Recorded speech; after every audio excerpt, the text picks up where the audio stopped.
and your boyfriend don't. LL, what the hell gonna rock the bell? Or you washed up rap, wanna do this well, rock the bell.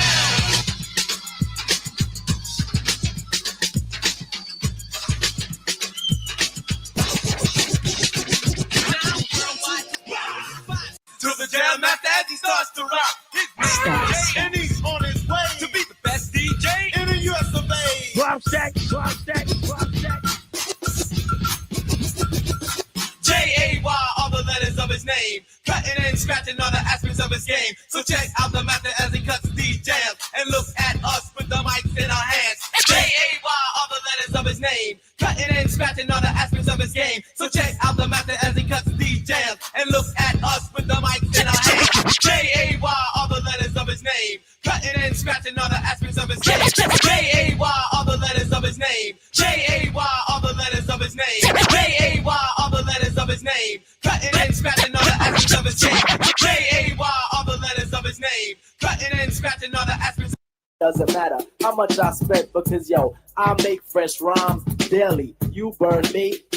Really? Think, just blink, and I've made 1,000,000 rhymes. Just imagine if you blink 1,000,000 times. Damn, I'd be paid. I got it made. I got it made. I got it made. Yeah. I'm kind of spoiled. Cause everything I want, I got made. I want it. It's about that time. It's about that time to get paid. Get laid. Cool in the shade. Drink a little bit of lemonade. Let me tell you what I want. Yo, I wanted this to be special, something more than any other feeling that you felt before. Pushing through the doors, I see girls having a good time. I might say a rhyme, old school, new school, no school rule. But other than that, everything is cool. I see guys and girls dancing, doing the new dances. That's a hit while I'm over here romancing. You ain't shit, it's no need to curse. Ask me who she is and let me tell you first. Slow down, be cool, and don't act ill. I came to have a good time, party, and chill with you. And don't worry, sweetheart, I'm still with you. And after we leave, we will continue with our plans. My plans are made to be broken, smoking. I'm not joking. Try to diss me and I'll give you a token. Cause I'm the type of brother that can't be stopped. And no matter what, I'm gonna while my mind say, come on. Yeah, come on. You know what? Behind my speakers. But I think you're a saying. Like you. And as the king, says, ain't no half stepping. You dig what I'm talking about? Let's get into it, y'all.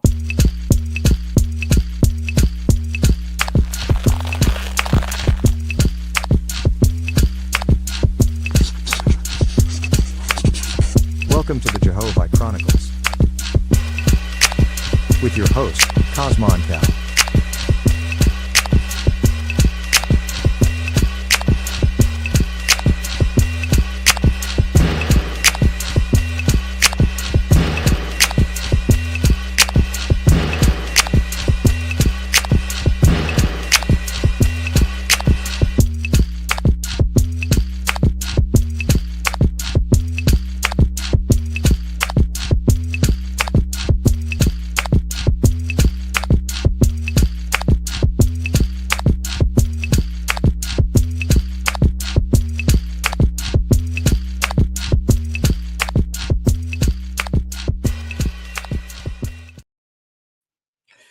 Yeah, right back at it like I left something. It's your hostess with the mostest, holding that fire like a roach clip. CHRONICLES, man, back up in the house.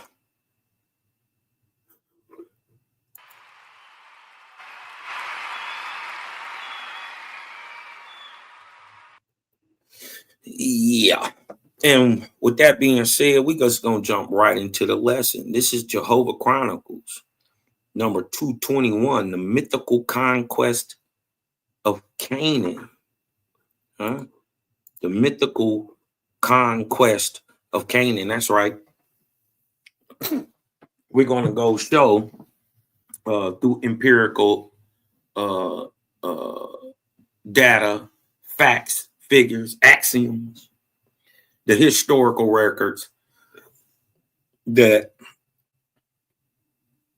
the biblical tale of Joshua conquering Canaan is a myth, and that the action of conquering anyone or being warlike or ever even going to war is a 100 definite % way to prove that you're not an Israelite in the first place. And if you go back and watch the actual vid 10 ways to prove you're not an Israelite right here on CosmonCal TV, you'll learn that if you moved into Canaan or you went north or east up out of Egypt, that's another surefire way to prove you're not an Israelite. But this is 221, the conquest of, or the mythical conquest of Canaan. Remember, we don't believe nothing. Everything got to prove itself, right? So we, as a WASPy says, stands in the way of God's, being that we allow a thing to prove itself meritoriously to us before we make a judgment about it. Oh, I got another good one coming up for y'all too. Yeah, the birth of the gang. Yeah. Did y'all know all this? Did y'all know that? Did y'all know that the birth of the gang was it's all prophecy. It's all scripted. Do y'all have any idea what we're going to be doing in the next couple years? Why the gang is growing so fast? Why it seems like time is speeding up? Have y'all been seeing a lot of things get exposed lately? Like you thought it was one thing and then it's a whole, we didn't know that was going on. He say, is white boy wearing your logo on the shirt? No. No, but he got his own little logo. This is for the homeboy. I actually like him. He a little quirky. You dig what I'm talking about? This is the casual historian, right? And one thing I like about the white boy is that he tells the truth.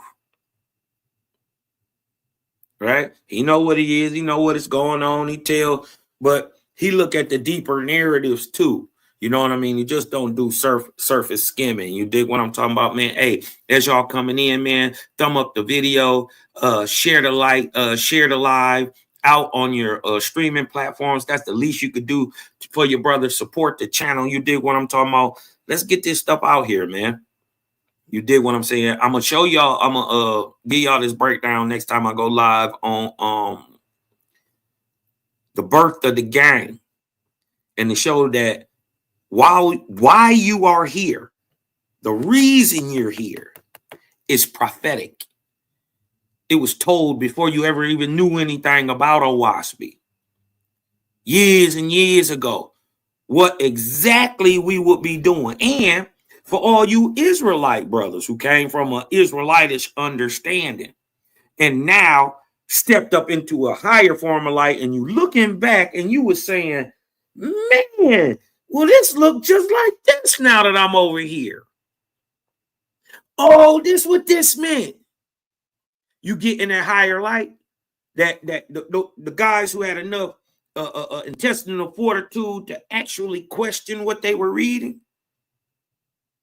It's all prophecy, no guesswork. You're here for a reason. Cosmo gonna get into that, right? But for right now, this is Jehovah Chronicles 221, the mythical conquest of Canaan, right? Let's get into this little video, man, and let's get to cooking real quick. Love, light, balance, as always, man. All praises to the Most High. into the ever-present creator. You dig what I'm talking about? The always was, is, and ever shall be, the first, last, alpha and omega, the creator and destroyer. Huh? If your God been seen, a nigga put hands on your God came down to a mountain, talked to a nigga face to face. We not talking about the same thing. If your God or your creator can be encompassed in a Bible, we not talking about the same thing. And I'm talking about he can't be encompassed in a waspy neither. That's why a waspy tell you it's not immaculate. Never heard nobody claim to be spitting their spiritual stuff tell me they wasn't immaculate.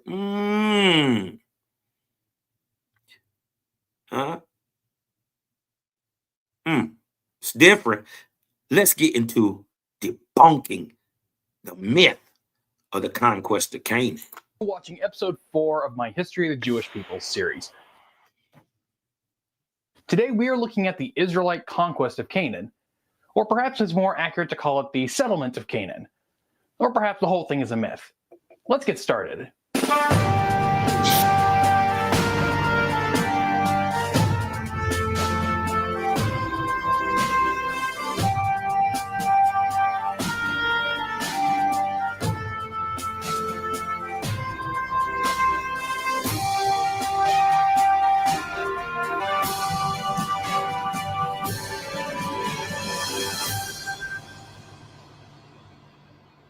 So like the previous episodes, let's start with the biblical narrative. After the Exodus, the Israelites are said to have wandered through the desert for 40 years. By the end of that period, most of the original generation that had left Egypt was dead, including their leader Moses, who was succeeded by Joshua. Joshua would lead the military campaign into Canaan. They crossed the Jordan River into the land and came to their first battle at the city of Jericho. What are you doing? We're going to knock your wall down. By walking around in circles?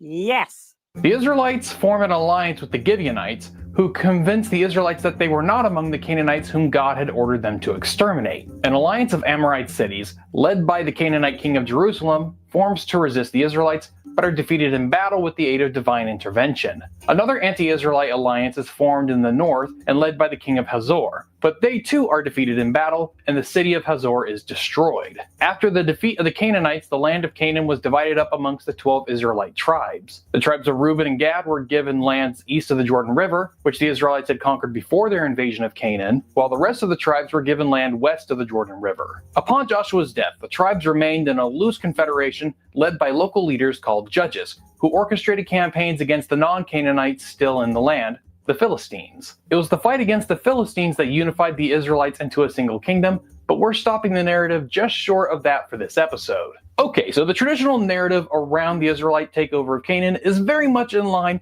with stories of the time period, a rapid conquest of the land via military victories. But how much of this can be said to be true? Well, like much of the earlier parts of the Hebrew Bible, you can't really prove the historicity of the characters mentioned. Now, this doesn't necessarily mean that they didn't exist.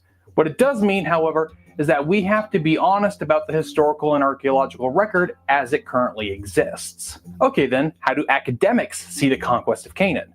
Well, there are 4 models typically used when looking at it. The conquest model, the peaceful infiltration model, the peasants' revolt model, and the agricultural resettlement model, sometimes referred to as the invisible Israelites model. Each of these models tries a different method of rationalizing the archaeological and textual sources, with varying degrees of concern for the biblical narrative. The conquest model holds the most esteem for the traditional narrative. In the late 19th and early 20th centuries, archaeologists excavated sites across Palestine, one of which being the most famous conquest, Jericho. Some of these earlier excavations found that the city was indeed fortified with walls, and at some point they were burned down. Similar instances were found at many of the other sites mentioned in the biblical narrative. These sites also showed evidence of having been reoccupied by a new culture at some point after their walls were burned down. The problem with this model, however, is the chronology. As mentioned in the previous episode, the earliest known reference to the Israelites as a distinct entity came from the Merneptah stele around 1207 BCE. The conquest of Canaan is believed to have happened in the late 13th century BCE. However, the exact message of the stele references the defeat of the Israelites.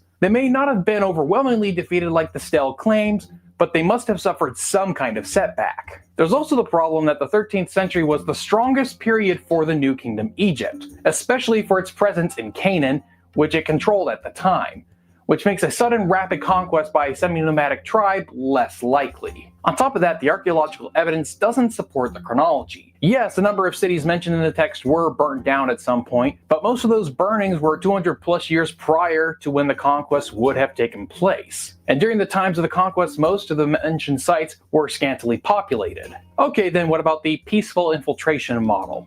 In contrast to the previous populated, some evidence doesn't support a semi-nomadic tribe less likely. On top of that, the archaeological evidence doesn't support the chronology. Yes, a number of cities mentioned in the text were burnt down at some point, but most of those burnings were 200 plus years prior to when the conquest would have taken place. And during the times of the conquest, most of the mentioned sites were scantily populated. Okay, then what about the peaceful infiltration model?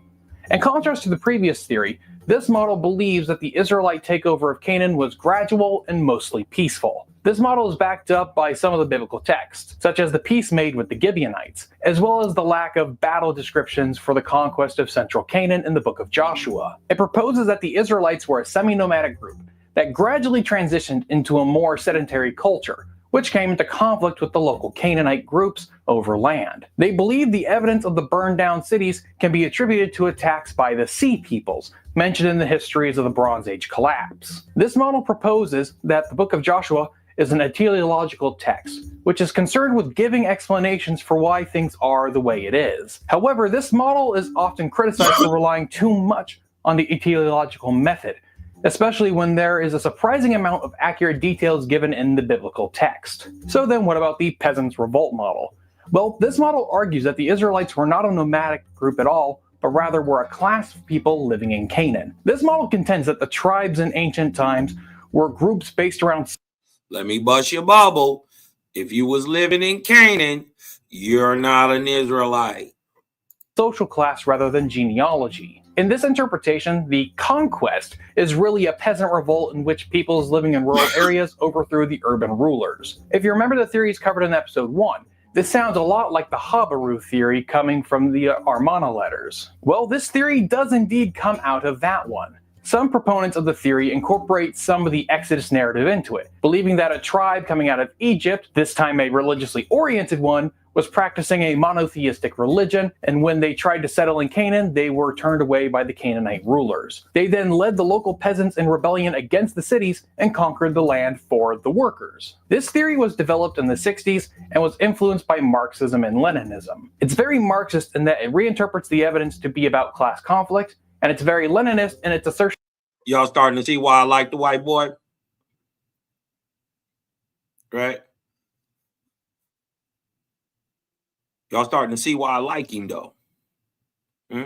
Why he would be what I would consider, you dig what I'm talking about, somebody of my ilk. Somebody I could call my brother, because he doesn't pigeonhole himself in an idea, and he tells all the truth about it. Not just one little side section of truth of a thing. He looks at every single side of them. You dig what I'm talking about? And then doesn't claim to know everything. He just puts the facts out there. You dig what I'm talking about? And then applies a little logic and common sense to it. You see why somebody like Cosmon would like a guy like this, even though he's got a lot of quirks and, you know, things about him. He's extremely intelligent and he tells truth. That some kind of vanguard or revolutionary leadership was needed to spark revolt. This theory is heavily criticized for placing a modern construct like class on peoples in the ancient world, who would have been far more concerned with familial links than those of economic status. So then, what about the last theory, the agricultural resettlement model? This model is a modification of the peaceful infiltration model, in that it holds that the conquest of Canaan by the Israelites was gradual and mostly peaceful. In contrast to the peaceful infiltration model, however, it believes that there is a kernel of truth to the Exodus and Conquest narratives. It believes the bulk of the Israelite population remained in the land of Canaan, where a small portion have spent some time in Egypt. When the Egyptians began to militarily withdraw from Canaan after the Bronze Age collapse, the Israelites began to conquer their neighbors. Now, some people believe that the discrepancies between the archaeological evidence and the text of the Bible should discount the latter as a source for the history of the region. However, this is coming from a fundamental misunderstanding of the texts. The narrative from Joshua to Kings is a unified and continuous telling of Israel's story, but it was not a narrative that was content to rehearse dry facts of the situation. Instead, each of the books used its story to make theological points based on the narration of the events. Each book was convinced that it was the nation's sins that had, in each case, brought the people and its succession of leaders in harm's way. Ultimately, archaeology can neither prove nor disprove the Old Testament, only modern theories about what it might mean. Basically, the biblical text has a lot to say about the period, and as covered in previous episodes, it has far too many accurate details about the ancient world to just write it off. And of course, if you treat the Bible this way because of fantastical elements in its narrative, then I have a few other texts you need to reevaluate as well. Now, this video is not meant to be a definitive account of the question, but rather a survey of the current fields of thought around it. If you're interested in reading more about it, I suggest you check out the sources I used for this video down in the description below. If you enjoyed this video but haven't seen the rest of the series, then I suggest you click here to check out that playlist. Here's another video YouTube thinks you'll like. Thanks for watching, and I'll see you next time.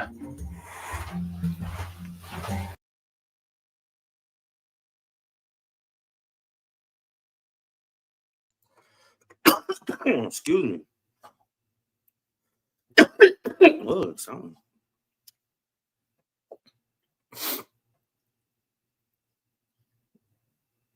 We're going to get right into the lesson. The mythical conquest of Canaan. Right? Let's go into some of the information, right, that they don't have. It's out here, but they ain't got it. That reveals deeper insight, higher light onto many of the situations,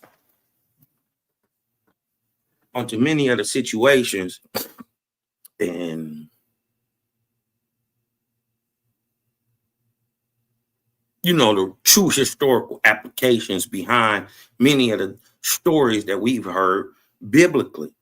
First of all, you got to understand that Israelites were never killers, never murderers, never warriors.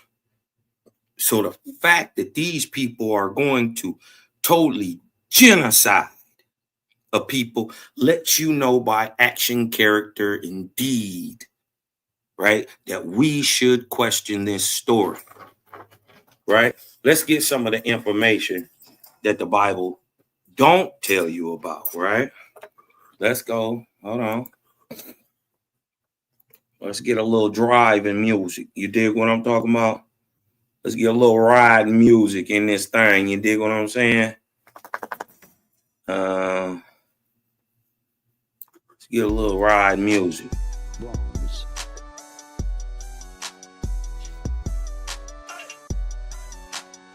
Hey, if my voice sound good over this, or the music is, let me just turn it down just a little bit.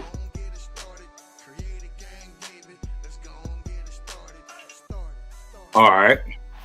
If that sound good, if it sound good, hit a 1. If I need to turn it down a little bit, hit 2. Let me know y'all can hear me, man. Give some shout outs to everybody who up in here. D, my brother D up in here, man. Love and light to you, brother. You dig what I'm talking about? Elise up in here. Love and light to you, sis. Yahonga, you got to come on here, man, and get your experiences, man. What's going on, man? Tell us how the Great Spirit been working in your life, brother. You dig what I'm talking about? You got to come on up and do your own little build. You dig what I'm talking about? Give it to us how the Creator is giving it to you. You dig what I'm talking about? Turn around and share some of them experiences with us, brother. Come on through. BC, my guy up in this thing. Creator gang coming, huh? Hey, wait till y'all see, man. All y'all, huh? Prophesied to be here. The light drawed you here. I'm so proud of y'all. You have no clue. You dig what I'm talking about? How proud I am of y'all, because y'all don't know. Y'all don't know. And I've only said this to, a lot of the, my close friends know this, man. There was a time, man. Imagine, I know you can't right now, but there was a time where a lot of people didn't really, I'm sure you can imagine. A lot of people don't know the information, but bro, it wasn't nothing out there on it. You dig what I'm talking about? That was readily, you know what I mean? Like that. And we just didn't know, man. And so when I got the information, man, and I didn't have nobody to bounce this stuff off of for years, I thought I was crazy. Right? But an incident happened, right? That made me apply OWASP, right? And if OWASP and the Creator was gonna be real, it had to work in this instant, real life, real time, right now, right? And it worked. You dig what I'm talking about? It worked. It wasn't like I was gonna see some angel come up out the sky or nothing like that. But the strategy, you dig what I'm talking about? What it was showing me, the implications of how evil the people I was dealing with was, right? Stop talking to them in the darkness. Cut the light on. That's basically what it was telling me in a nutshell. OWASP said, talk to him with the light on, basically. And the roaches scattered. I knew it was different right then. Right? I knew it was different right then. Boy, I was getting threats and, oh man, you're going to cause me, you're going to jail, Cosmon, we're going to kill you, Negro. Listen, boy. They was on your cousin. They was on your cousin. You dig what I'm saying? But the Creator is good. You dig what I'm talking about? Dash of confidence. Johnny James, my guy up in here. You dig what I'm talking about? There you go. Love, light, balance, family. It's the word. You dig what I'm talking about? It says, was the town Joshua went to mythological? Watch this. I'm telling you, no Israelites were there. So that begs to ask the question, who's telling the story? If Moses and all the real Israelites went west, right, out of Egypt, who was them niggas in the east doing all this fighting and killing that they can't prove that happened? Do I sound good, y'all? Okay, I see some ones in there.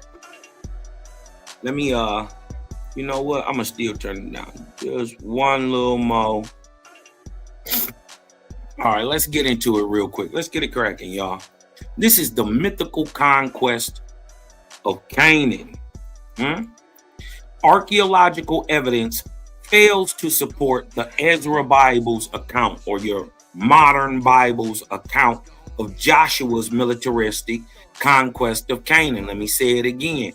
Archaeological evidence fails to support the Bible's account of Joshua's militaristic conquest of Canaan. And the account of the migration of the faithists from Egypt in OWASP makes it clear that the Israelites who migrated from Egypt did not conquer or take territory in battle, but were a peaceful nation for more than 400 years after migrating into Canaan.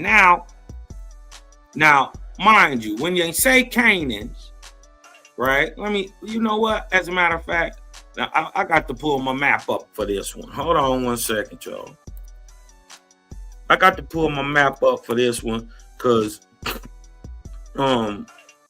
sometimes you don't get it till you see it. Right? Now, remember in the biblical story, they're telling you Ham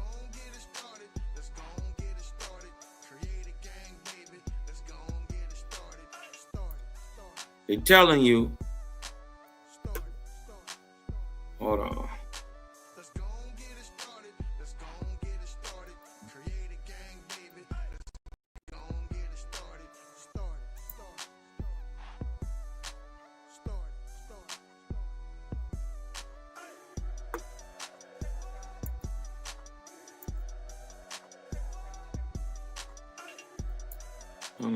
No.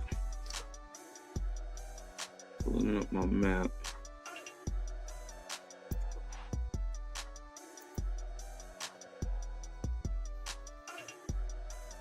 All right, let me see. Okay, wait a minute.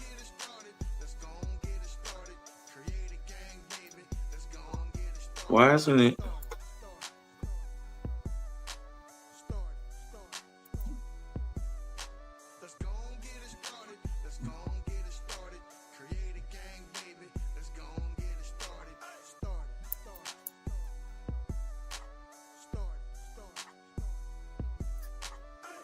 Okay, I gotta back out this thing, y'all.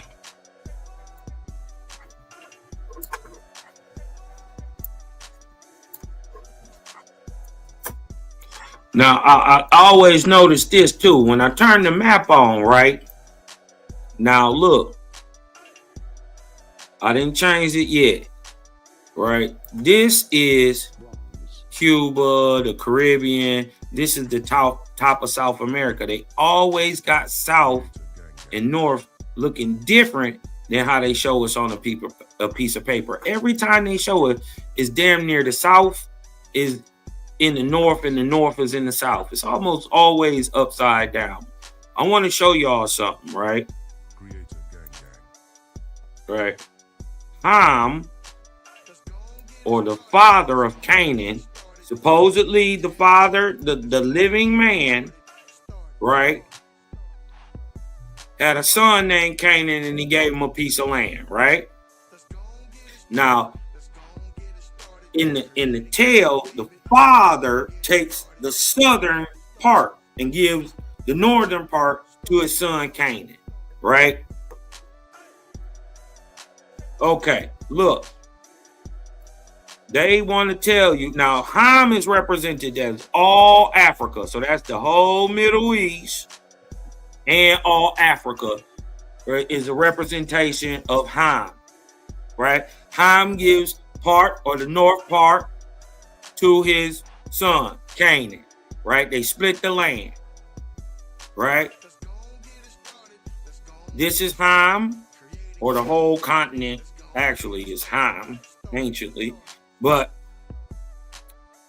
in the narrative, this part goes to Canaan, the northern part, right? So when they try to tell you that Canaan is just this little piece,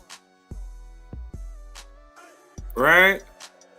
When they try to tell you Canaan is just this little piece,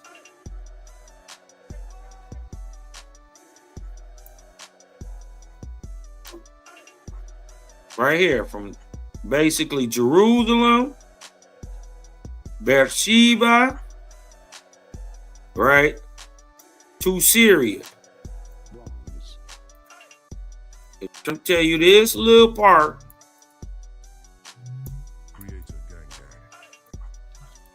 From here to here is all that Ham gave to his son. From here to here. They saying this is the land of Canaan. I'm telling y'all, and you make up for your own mind which one makes more sense. This little bit of land right here, given to the son of all, or the father of all Africa, to his son, this little bit right here called Canaan, or does it make sense that from Babylon in Iraq, from Babylon all the way to Timbuktu,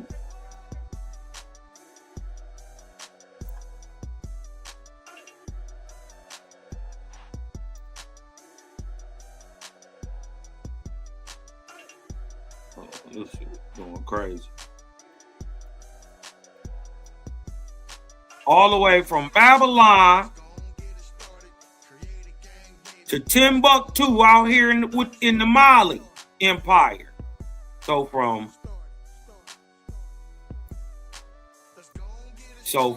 Mali,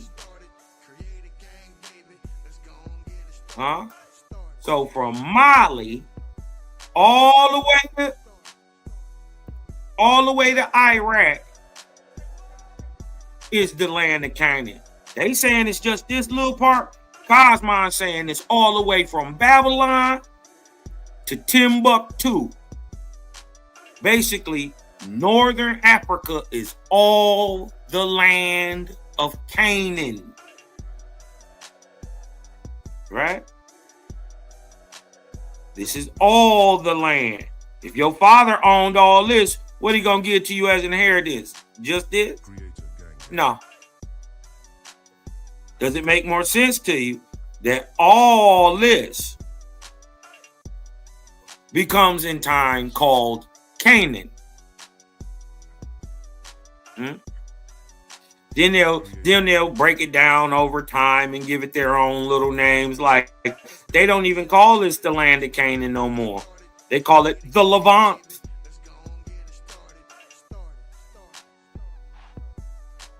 Huh?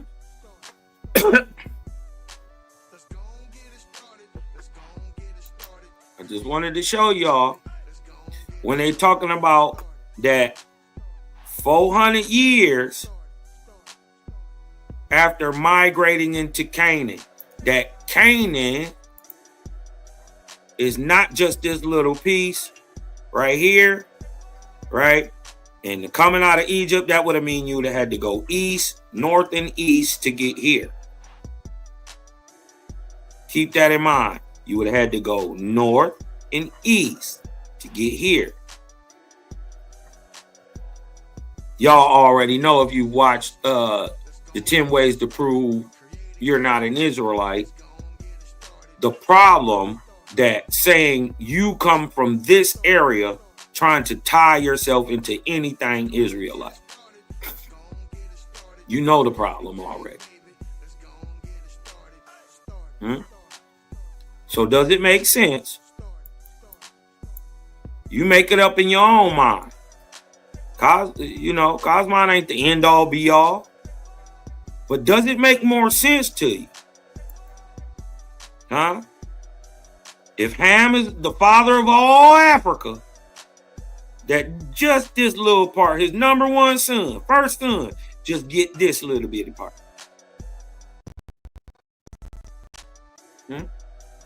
Or does it make more sense that he gave his son a boatload from Iraq to Mali, or from Babylon to Timbuktu, all North Africa? And once you understand that the Israelites still, even if they went west, they were still in Canaan. See how they play with the words? They'll think you Canaan. They'll make you think Canaan is only over here. Canaan is this shit too, and this stuff too. So yeah, the real Israelites did go to Canaan, but the people who trying to be Israelites live over here. This is why they need books. This is why they need laws. One thing we know for a fact is laws are for the lawless. Check. If you understand that, hit me with a 2 in the chat. Laws are for the lawless. Huh? Hit me with a 2 in the chat. We gonna keep building. Oh, y'all couldn't see that. My bad. Right here. Look, they try to tell y'all this is Canaan. This is the only part that's Canaan.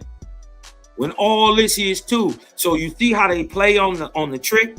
They play on the word. Oh, the real Israelites went into Canaan. Well, the real Israelites went west out of Egypt. So the people who want to be Israelites go this way. So they try to tell you, oh, yeah. Canaan is just this way. No, Canaan is all this. So they're telling a half truth. Yeah, true. The Israelites did go into Canaan, west. Huh? They did go into Canaan. You're right. You're just not an Israelite. How do we know? Because you're east. You're over here with the Judeans.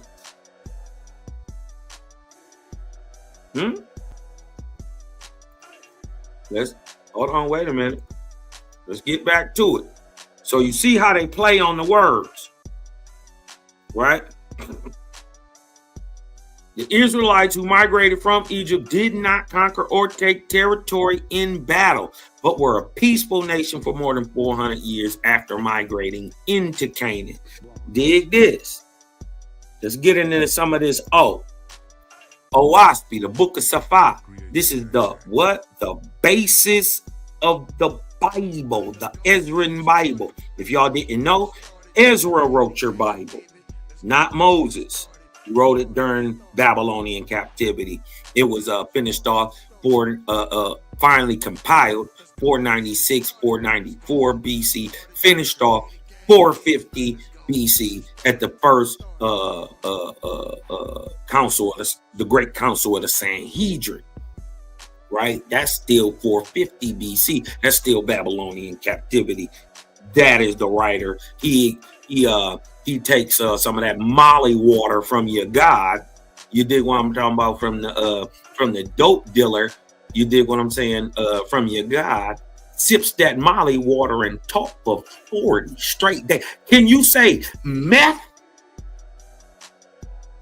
But let's get into the basis of some of the real breakdown of what happened in this text, right?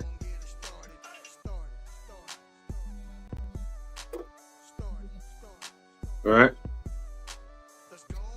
Now, this is one of the amazing parts about Oaspi. In the 409th year after departure out of Egypt. Now, if I ask any of the top theologians, so-called Levitican Hebrew priests, sons of Zadok, priest of Melchizedek. You dig what I'm talking about? I asked the mighty Hebrew himself, brothers, what year would it be on the 409th year after Exodus? Watch the conflating. You dig what I'm talking about? See, this is the difference. Oaspi is putting this stuff on a timeline, right? So if you actually know what you're talking about, you see, if you was there, nobody could ever convince you that you don't know what you're talking about, right? And only a person who was there would know these intricate stories. Well, what none of us living this long ago. This over 3,000 years ago.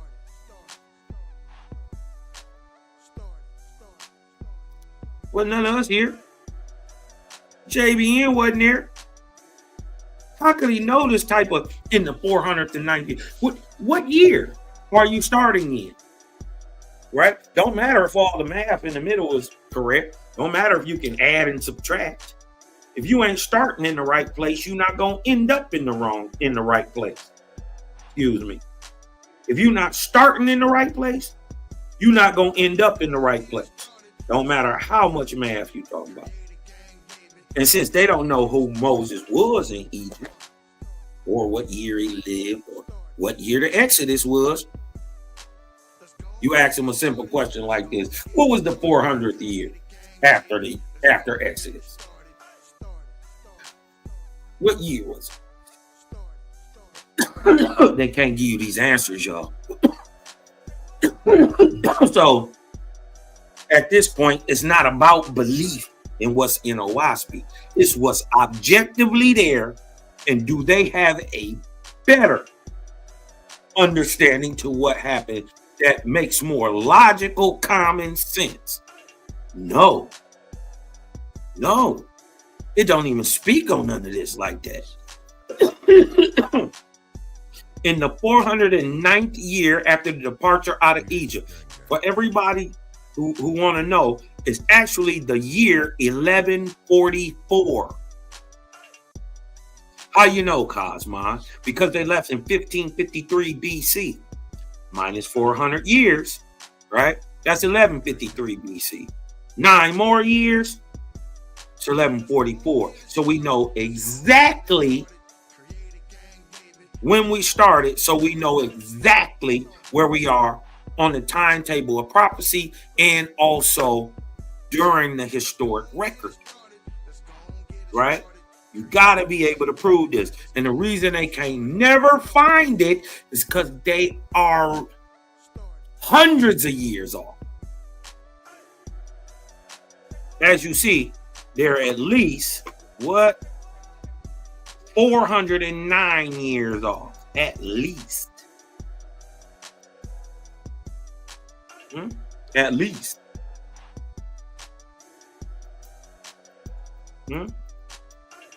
On the 409th year after the departure out of Egypt, or the year 1144 BC, the entire peace policy of non-resistance of the Mosaical inspiration was overthrown. Oh, excuse me. Hold on, let me get back. Was overthrown, and the Israelites became warriors. Now, you gonna say, Cosmo, that's diabolical. I thought you said they weren't warriors. They're not.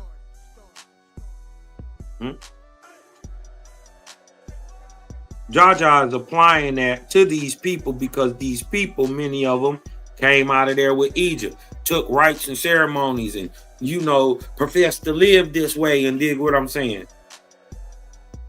Just like you dig what I'm talking about. You would have brothers who doing the right thing, all trying to do the best that they can by their understanding in the Sakari, but then you got a nigga at the top of them that's doing some crazy stuff. Huh?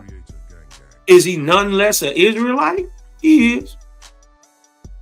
Or he's a Jewish. I don't think none of them is Israelites. They don't do what Israelites do. They do the opposite. They do what the Bible says. And everything in the Bible is opposite of what a real Israelite is. Let that sink in. So in spirituality, yeah, they would be Israelites, but in fact, remember, the real Israelites have already been gone. And OWASP already makes this clear that these people aren't admixed people, but nonetheless, right? So the Israelites became warriors and even warred against what? One another, right? Now, in which case, whether or not Jericho was destroyed around 1550 BC, according to archaeologist Catherine Kenyon, or 150 years later in 1400 BCE, according to the archaeological findings of Bryant Wood, it was not attacked by the Israelites. Rather, it was most likely the Egyptians, for the New Kingdom pharaohs following Amos I intermittently forayed into the northeastern lands to conquer and capture slaves. Various artifacts from Egypt's New Kingdom were found by Bryant Wood at the Jericho site.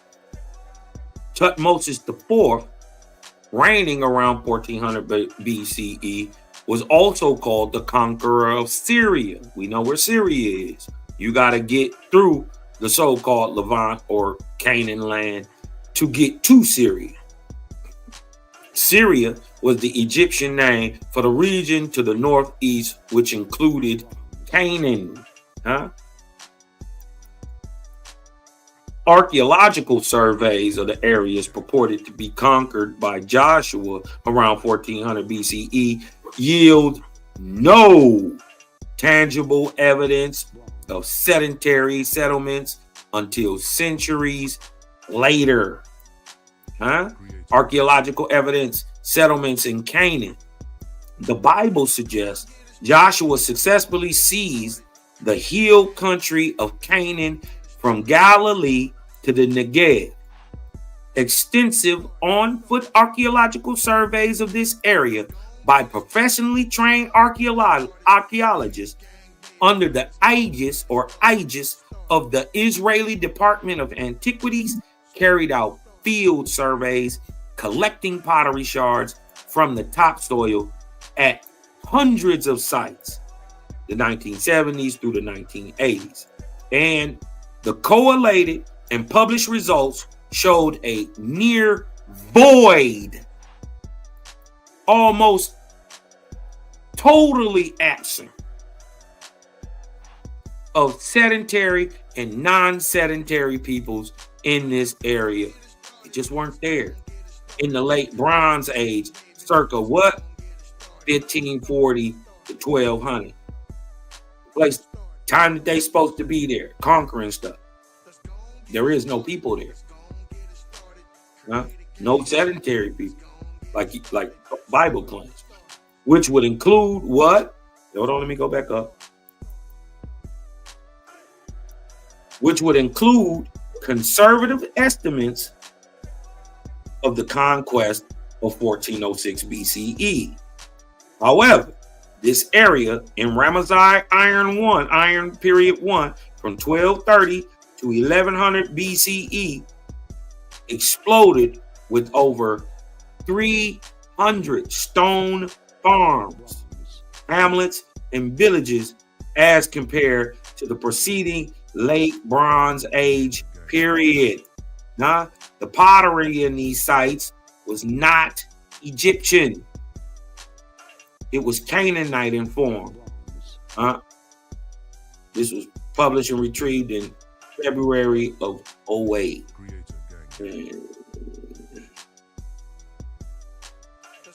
Right?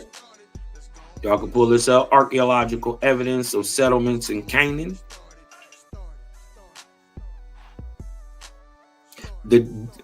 So the 1144 produced in Owaspy, and the 1200 to 1100, you dig what I'm talking about, proven by the archaeologists, fits Owaspy's narrative, the 1230 to 1100. This fits Owaspy's narrative if in 1144 the peace thing was broke down.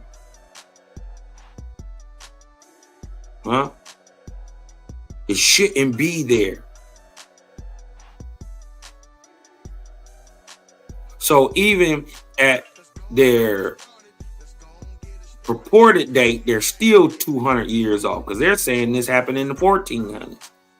I'm saying it happened in the mid 1500s.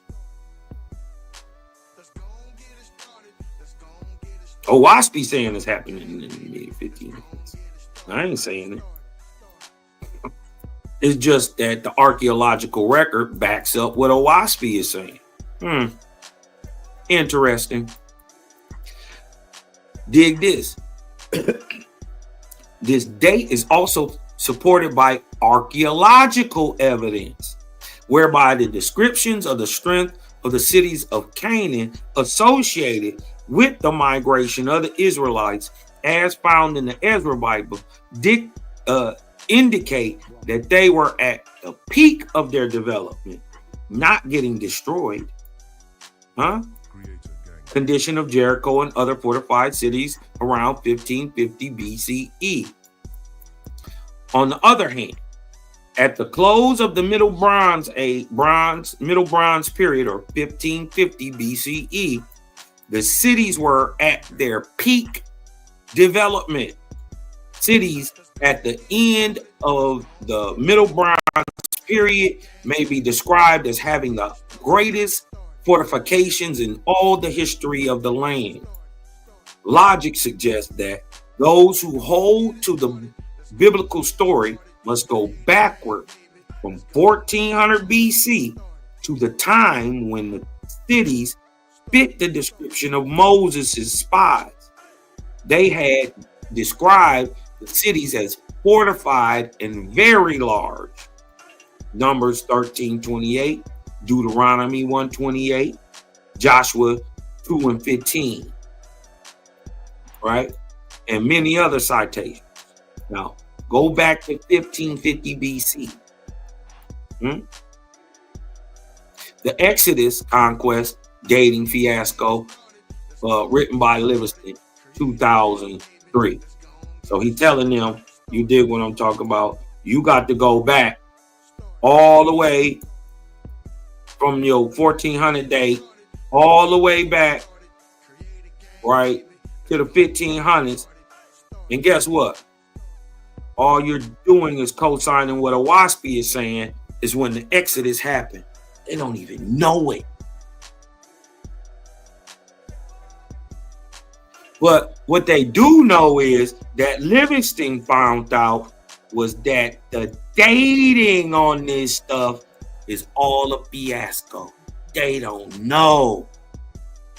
They don't have no clue. WASPy is shining right here, proving Jaja real because he's telling you when it should have happened.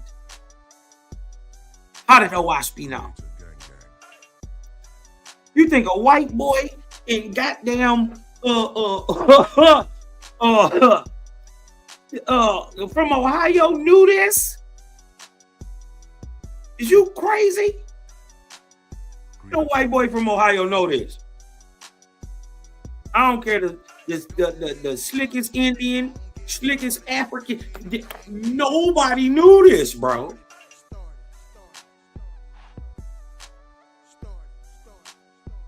Y'all want to get off into who Moses is actually in Egypt? Go check my videos out on the Exodus, right? They're documentaries. You dig what I'm saying?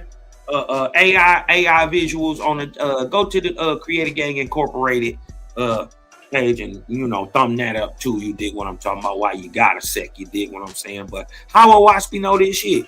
Definitely ain't no white boy know. He told you he didn't know, even though it came from his hands. I don't know this. He told you he ain't know.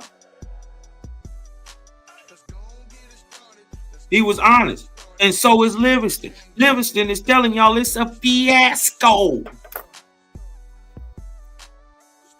They're just making it up. They don't actually know. He doesn't know. But what he knows is the dating is off. Well, that he can prove. He has no clue. He has no clue in the world. He has no clue in the world. Right? He telling them to do it, knowing that he can't. He has no clue that he's touting a WASPy. This is why y'all should give it up to the Creator, man. He got y'all so ahead of the game right now. Wait till I show you what a bygone is. Don't do him like that, Cosmon. Huh? Show them what the Anguis do. They work in the said, they work in the body too. Huh? Yeah, some of them got the magnetic energy. Yeah. But some of them got that electricity. That's gang. Why you think we growing so fast?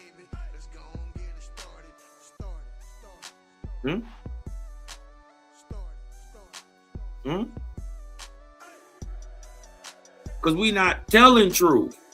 We proving what we saying, and letting Owaspi stand on its own. And then by the simple fact that if any of this stuff is true, it proven it's a creator, guess what? You should be clapping your hands as a Hebrew, a Christian, a Buddhist, a Brahmin. You should all be clapping. Right? Even though it's a higher understanding than what you got, that would prove that you just got to complete what you got to get to this. And then it ain't no impediments between you and direct connect between you and your creator. Man, listen, gang proof of that. Y'all think this stuff happened by chance. We just came together. We were just dancing around and do. No. We got some of the baddest of the baddest of the bad. Best believe we the baddest. Some of the greatest thinking minds and hearts in the game, bro. Rock with the game.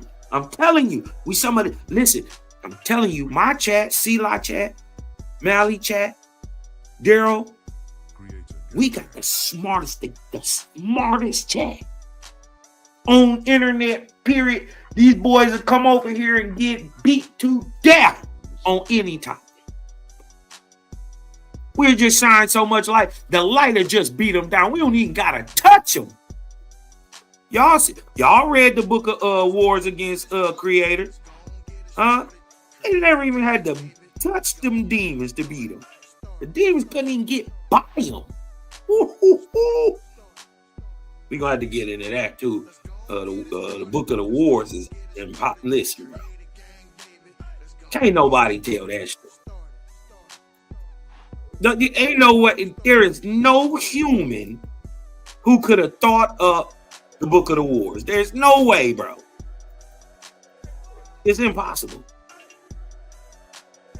Ain't like JBN couldn't have did it. No man could have did it. Once you read it, you see the impossibility of any man writing that story and then having so much of it to be proven out true. How? How? Huh? Dig this. The apostate Israelites who began warring did not appear until more than 400 years after the Exodus from Egypt. Yet, according to the Ezra Bible account, one is expected to believe that 40 years of wandering in the desert was followed by the conquest of Canaan. Correct? Ain't that what they tell us? In which a generation of peaceful, unarmed faithists fleeing slavery and tyranny were succeeded by a horde of marauding conquerors. This non sequitur proves itself to be a convenient compression of historical time. Let me go back and repeat that for you. Right?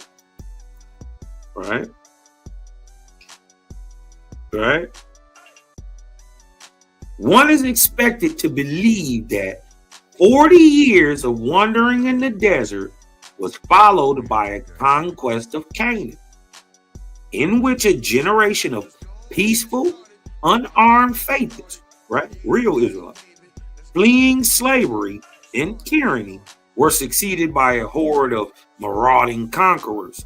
This non sequitur proves itself to be a convenient compression of historical time. So what they then did, let me for everybody who may not have caught what they was just saying, is they just compressed 400 years of time into this made up invention of 40 years. Huh? The only reason you don't write the whole 400 years is really because you wasn't there. You are usurping a history. And they are called compressions of time. Backdating. right, is a device the authors of the Bible use numerous times to weave together a national history, part myth and part fact. Other compressions of time and generations in the Ezra Bible are evident in the shortened periods between Abraham and Joseph and Moses, right? We'll go into this, see who is off one day. According to Owaspi, there were more than 1,000 years between these three individuals. Let that sink in, right? They talk like Abraham, Joseph, and Moses not too far away from each other. Maybe 100 years, 200 years, possibly 400 years at most. You dig what I'm talking about? 600 years, maybe. You dig what I'm talking about? Let's give them 600 years. Right? That is called a historic compression of time. Huh? It's called buck dancing. It's called beating around the bush when you don't actually know what you're talking about and you trying to make up. What did they say? Create and weave together a national history. This is what the text is. Huh? But if you need a Bible to tell you an Israelite, you're not an Israelite. Let that sink in. Right?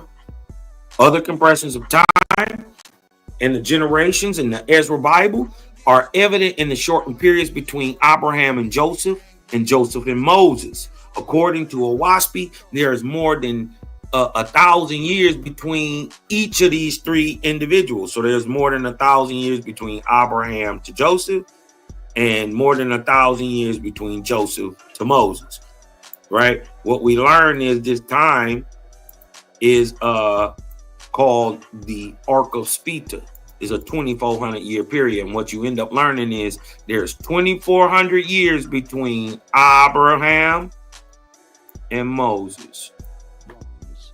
That time between Abraham and Moses is the Ark of Spita, commonly misunderstood, commonly misnomered as the Ark of the Covenant. Huh? The ark that the covenant was made between Abraham and fulfilled by Moses. That time in between them two is called an ark. Right? I know it's been conflated with the portable temple. Right? The ARK. They do that on purpose, bro. That's a trick of the English language, and they know they dastardly for it.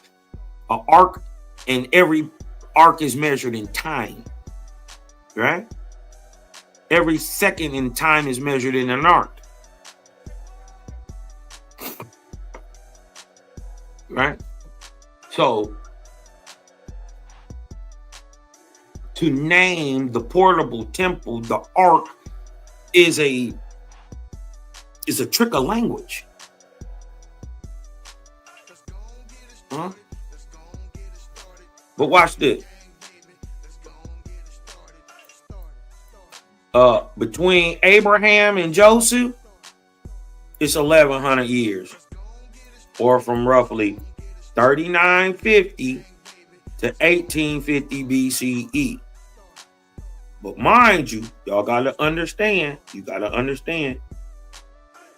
Abraham was already 40. He was already 40 in 3953. Abraham was born in the year 3993 BC.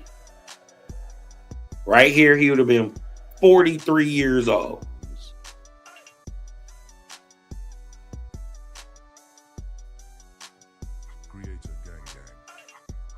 You see what I'm saying?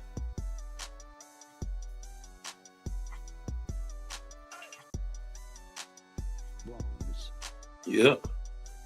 So, and they're dating them from the times that they did their actions. Right? Not their birth year, even though we can calculate that. They're doing it from their act. This is the year Abraham walked the tribe of Iz, the tribe of Zerah, and the Lycians, who go on to be the Hekakasu, or the shepherd kings, into what would become Egypt. Ain't no Egypt in 3950 BC. Ain't no Egypt. Don't exist. There's nothing called Kemet. Nothing. Don't exist yet. All right? That's from the years of 3950 to 2850 BCE. And from between Jacob and Moses, that's 1300 years. Right? For a grand total of 2400 years. Right? That's the Ark of Spita, the 23rd ark cycle after the creation of man. We're in the 25th right now, y'all. We talking about the 23rd. Huh? You see how far ahead of the game y'all is? Right? That 1300 year period was from 2850 to 1550 BCE.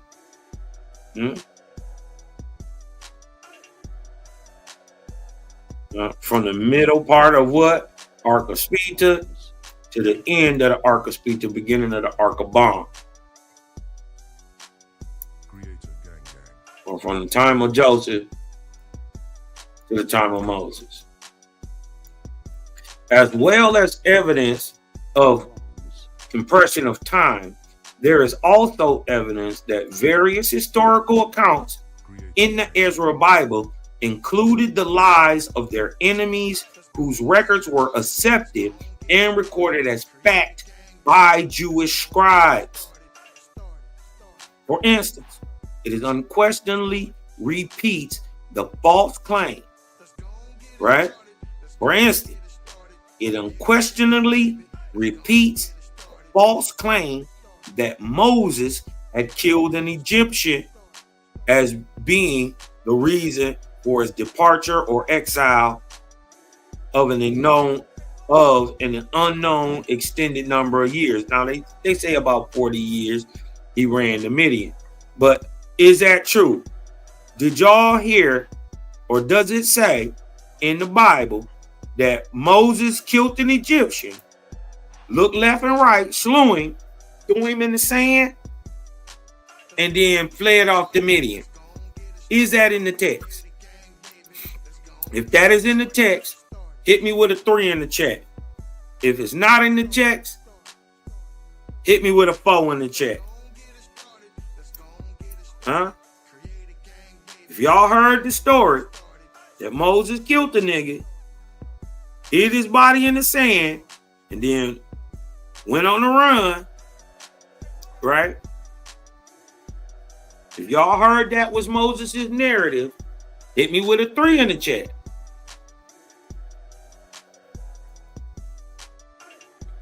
Huh? Did y'all hear the same thing I heard?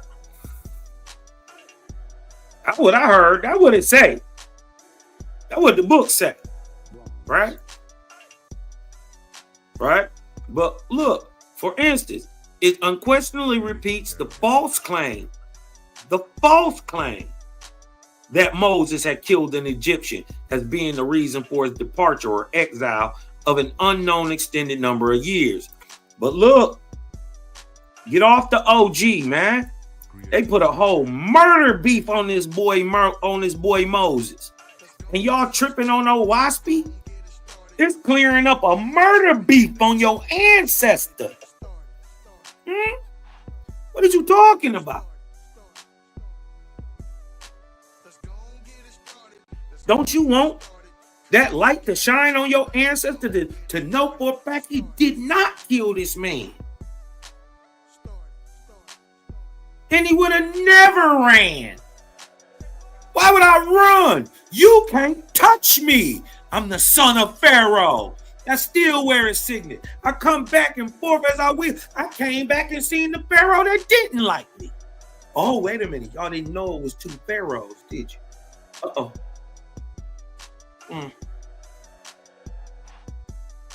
What if I told you the Pharaoh,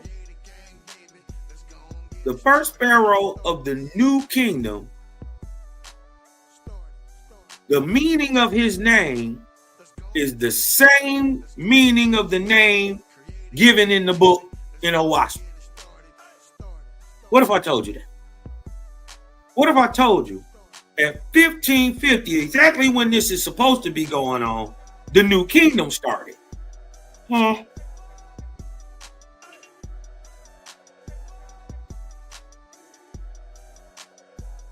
How could it even be possible that a Owasso calls it a different name but has the same meaning?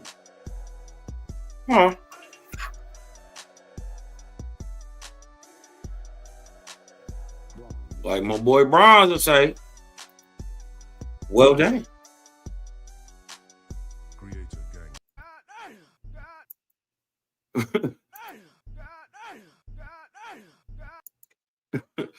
You think what I'm saying? Like my boy Bronze would say.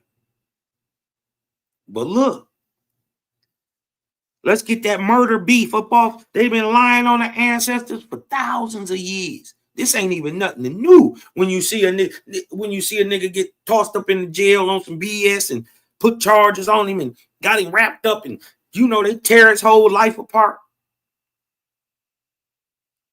Don't we applaud when they finally get released? They done got done bad for 30 years sitting in that jail, 40 years, waiting for it to get overturned.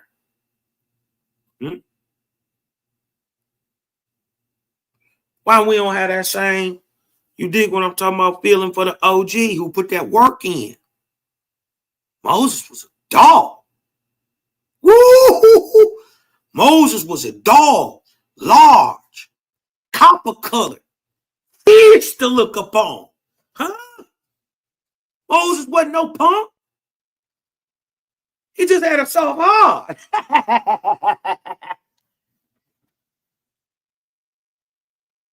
Moses was a gangster for real, though.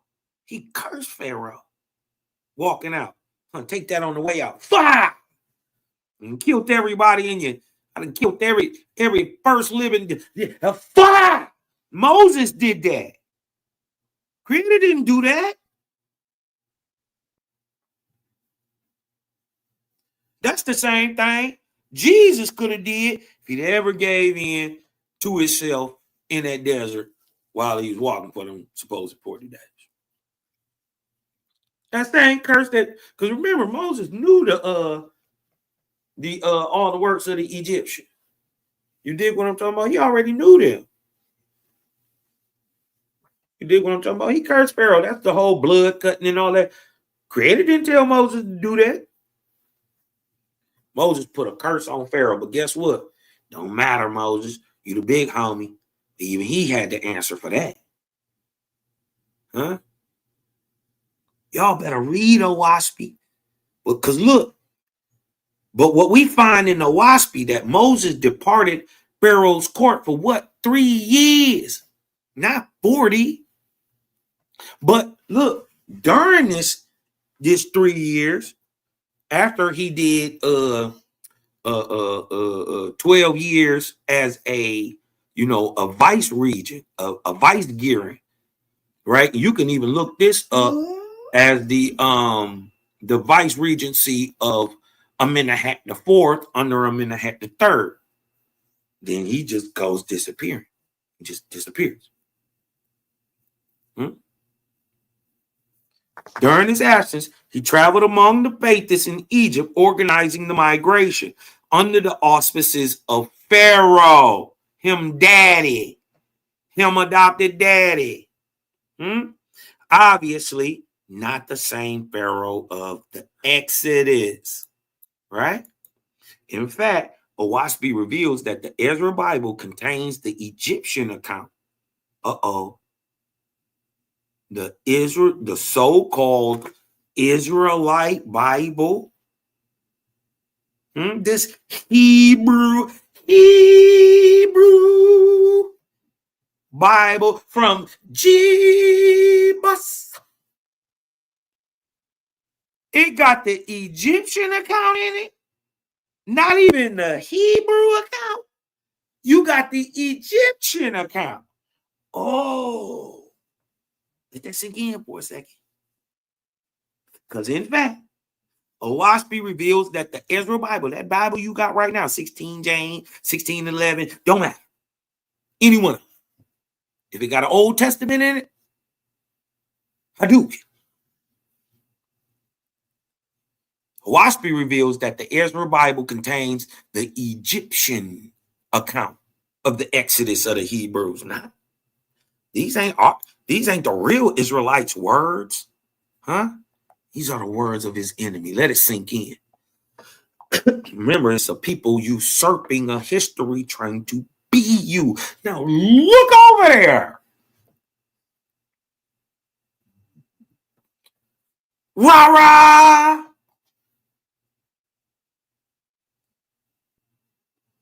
Huh? That ain't the promised land. No.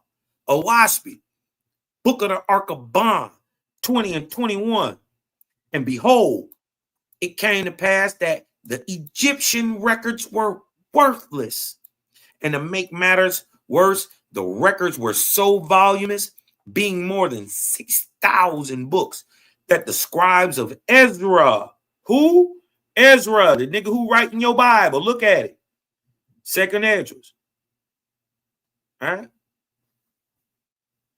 You writing your Bible. This is where he's going back to Jerusalem. He's going back into Egypt. He's going back into Assyria. And he's getting the text. He's compiling. Well, he had over 6,000 books that the scribes of who? The writer of your Bible, Ezra, could make neither heads nor tails of them. Nevertheless, they were all written in the first place, not. Look at that. Not. Let me go back and read it. Nevertheless, it don't even matter. They were already in the first place, not by the Israelites. Ooh, but by their enemies. The texts were written in the first place, not by the Israelites. The Bible was not written by Israelites. They were written by the Jews. So this is why we don't claim that they're Jews. They are exactly who they say they are. It's just that a Jew is not an Israelite, and you must learn. And if you claiming you from one of these 12 tribes, Judah, Levi, you ain't a Jew. You is a Jew. You a Jew too. You're just not an Israelite. That's what you got to come to, right? We ain't trying to take nothing from nobody. We trying to delineate. But what the boy Denny Green say, we are who they thought they were.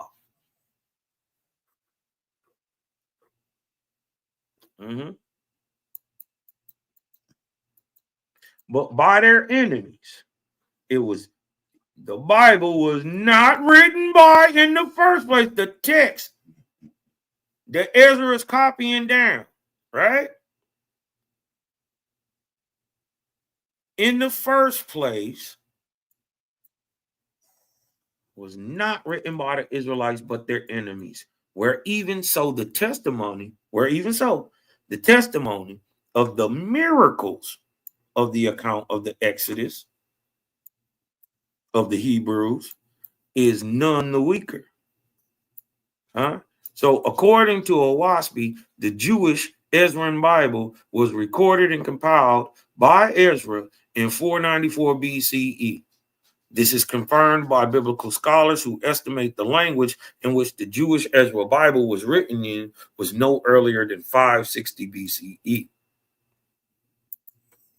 Oops, excuse me.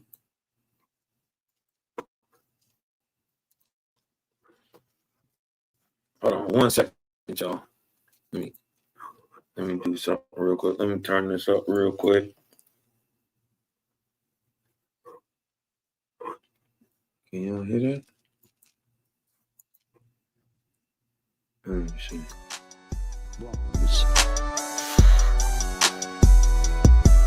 I'll be right back, y'all. Give me 1 second. Creator gang gang. Let's go and get it started. Let's go and get it started. Create a gang, baby. Let's go and get it started.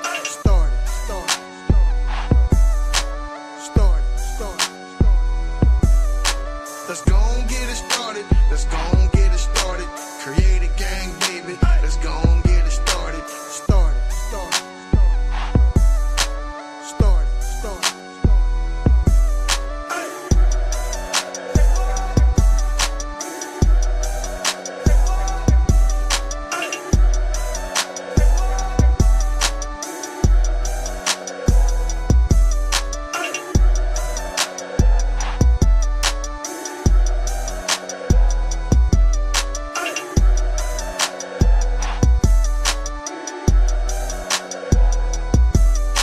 Let's go and get it started. Let's go and get it started. Create a gang, baby. Let's go and get it started.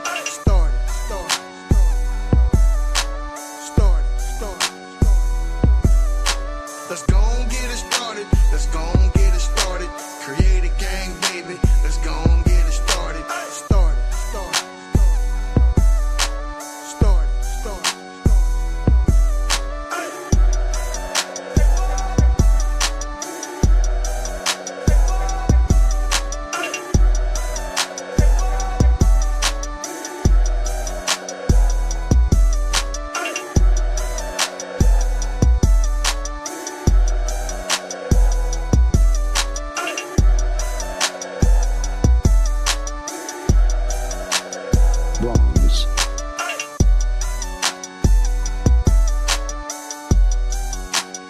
Creator gang gang.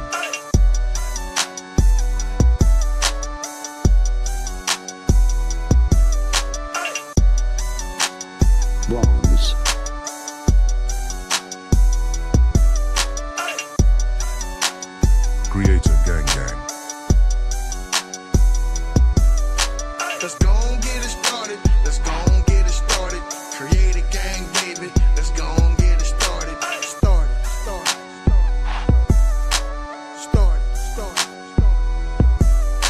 Let's go and get it started. Let's go and get it started. Create a gang, baby. Let's go and get it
Hey, hey, hey, hey, hey, hey, hey. All right. We right back at it. Y'all getting a little something up out of this. It's not the regular story you done heard. You did what I'm talking about. Hit your cousin with a couple of them vortexes in the chat, man. Hit me with some of them tornadoes in the chat. You dig what I'm talking about? Let's get this etheric, let's get some of this etheric light moving. You dig what I'm talking about? Sometimes you just got to breathe in.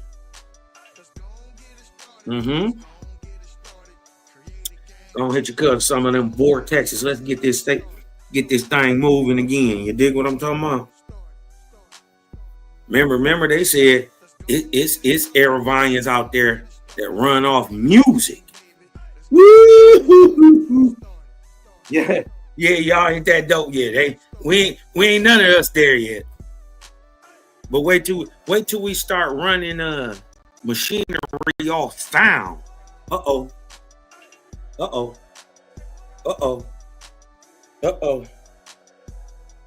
We gonna tell Jehovah we ready. Nigga, and his brides and bridegrooms. Boy, I'm out of here. I'm not trying to listen, bro. I'm not trying to be here forever. Listen, if any of this stuff that Owaspy is saying is true, I got to go see. I ain't never heard nothing better than it. Show me something. Show me something with a better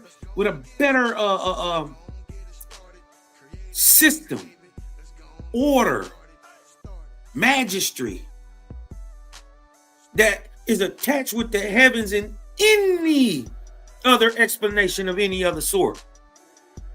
Huh? I don't care. Even in them, they ain't got a movie that look this good.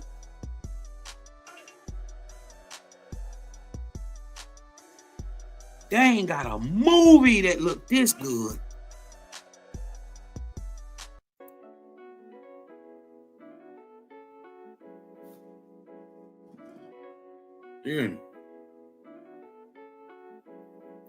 Bugsy on the beat. Yeah, this my boy Bugsy. Let's get situated real quick.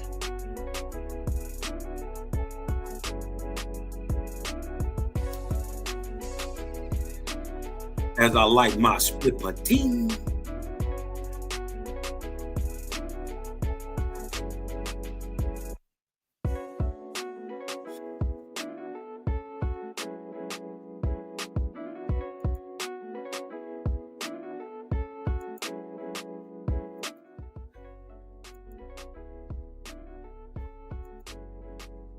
According to Owaspy, the Jewish Ezran Bible was recorded and compiled by Ezra circa 494 BCE. This is confirmed by the biblical scholars who estimate the language in which the Jewish Ezran Bible was written is no earlier than 560 BCE. Way late in the game. Dating the Pentateuch. On the basis of archaeological findings as well as the endings to historical compositions, I understand along with other scholars that the Hebrew Bible, or more specifically, Genesis to Kings, was composed in the Babylonian exile, circa 560 BCE on down. The findings of archaeology have revealed that some of the sites which appear in the Pentateuch did not come into being until the 8th, 7th centuries BC. As for example, the Edomite Basra, when he come down to Basra with his garment dips in blood, say they're gonna rally Jehovah. Well, when he's supposed to come down the Basra, with his garment dipped in blood. Yeah. That shit got made up later. It just got made. They backdated it in the history. Look. For example, Edomite Basra, Arabic Busira of Genesis 36 and 33, mention is made of the Edomites possessing kings before Israel had kings. Genesis 36:31, Israel's first king was Saul, reigned circa 1020 to 1000 BC. Then David reigned from 1000 to 965 BCE. So obviously, the author of the Pentateuch wrote sometime in the kingdom period after David. Hadouken. It's a problem.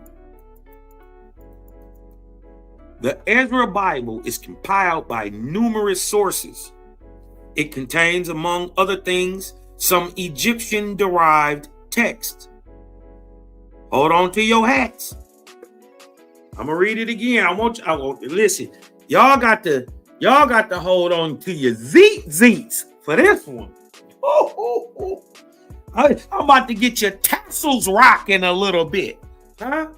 You're gonna have to put your yarmulkes down on top for this one, huh? Because among other things that the Ezra Bible sources from, some Egyptian texts are some Egyptian-derived texts, such as the what? The book of Genesis. Boy, yeah, I already know.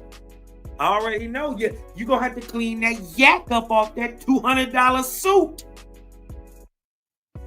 Huh? The book of Genesis is an Egyptian-derived text from your enemy, Israel. Huh? I told you. You better tie down them zeets. This is going to be a rocky ride. The Ezra Bible is compiled from numerous sources. It contains, among other things, some Egyptian-derived texts such as the book of Genesis, as well as the account of the Exodus of the Hebrews gathered by Ezra from the Egyptian records existing in his time. Previously written Hebrew texts such as the Levitican laws, originally written by Moses, but evidently altered and added to by various priestly writers over a period of time under the auspices of various Israelite and Jewish kings, were attributed to Moses, probably long before they were compiled and edited by Ezra and his scribes. Oaspi, Book of the Ark of Bond, right? 13 through 17. And in not many days, who? Remember the laws for who? Moses wrote the Levitican laws. Why they need laws? For what? The inner temple of Jehovah was in spoken words only. But the outer temple was written. So that it was said that the Hebrews have two laws, one which no other man knows,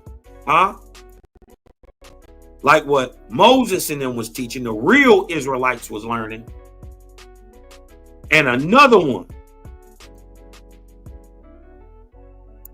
for those who are not eligible by faith, being those who are called the Leviticans. So the book you got that you touting that's claiming you're Israelite is actually the physical objective proof that you are a Levitican, one who is not eligible by the faith, by faith to enter the Holy of Holies or the Inter Sanctos. But you're not even a Levitican, in fact, because a Levitican actually wants to be an Israelite. That's why he has laws, statutes, and commandments that he's following. But not Leviticans. In fact, But what are you? Hangers on. Wannabes. Huh? Who had followed the real Israelites out of Egypt and who, for the most part, you Levitical niggas, had no God. You Leviticals had no God. Huh? Oh, yeah, what you talking about? The Levitical priesthood and the sons of Aaron. There ain't no tribe of Levi. Huh? Levi is a house in Egypt. Uh-oh. Uh-oh. Yeah.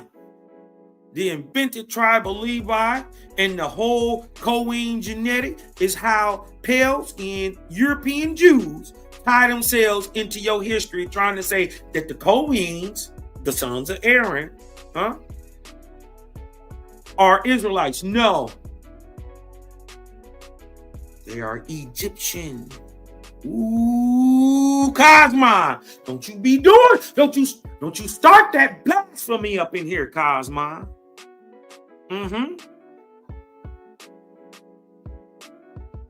Because for the most part, a Levitican had no God, had little judgment, and had no learning. And you was just on the tail of the Israelites for your conscience sake, because you was tired of getting whooped. You was tired of the problem. I ain't staying here, they leaving, I'm leaving too.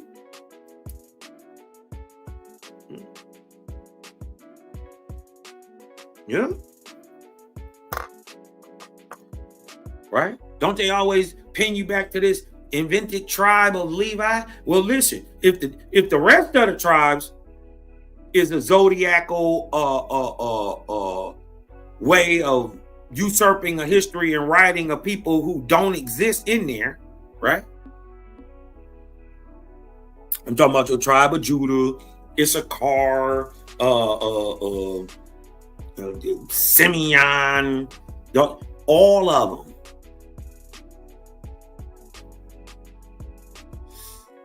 None of them are in fact real.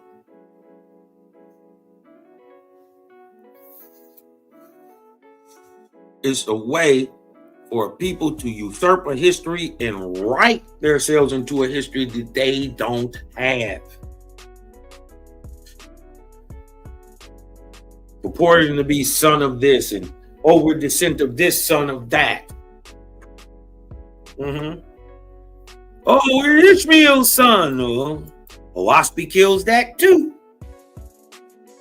We're the children of Ishmael. Moses is descent from. Muhammad is descent from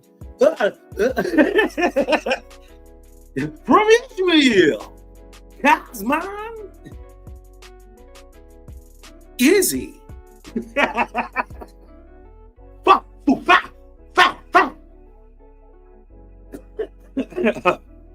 Shots fired. No, he's not. But look, a Pharaoh and his host, right? A Pharaoh and his host who are not destroyed in the sea, be it said, they return home to their places. The scribes and recorder assembled in Kaona and appointed Phayah, an Egyptian, to write the departure of the Israelites out of Egypt. Phayah's record was accepted by Ezra. This is thousands of years later. This is 1,000 years later. Phayah's record was accepted by Ezra, and it is that which is known to this very day as the first book of Exodus. Remember, Jeremiah 8:8 says, the pen of the lying scribe doth avail much. Well, that means lying scribes wrote the text in your book. Well, what text did they write? And who is the scribe?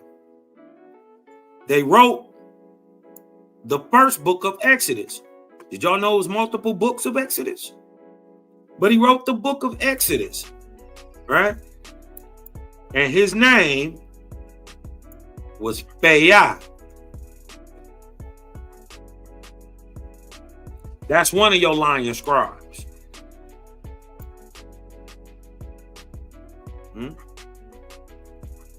Right.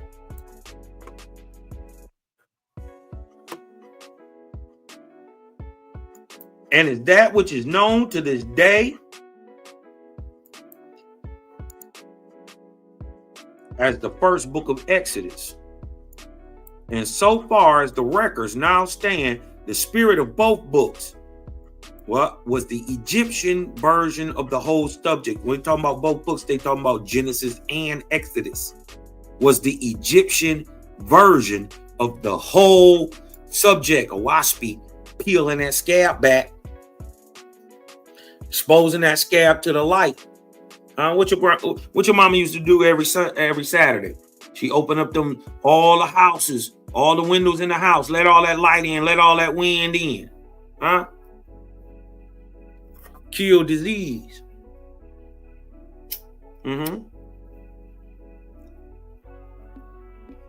Same thing. A waspy opening up the window. Wake up, sleepyhead. After the Exodus, the Ezra Bible involves Moses in stories of spying and conquest, punishing by death some of his own people, and putting swords into the hands of Pathis or Israelites. At the same time, the text describes a God that curses the generation who left Egypt for infidelity.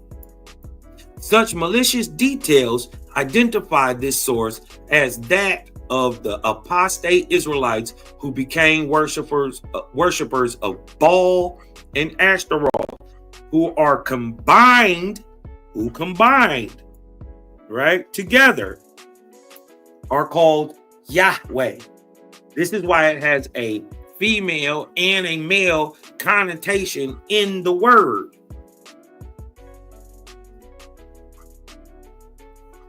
Right?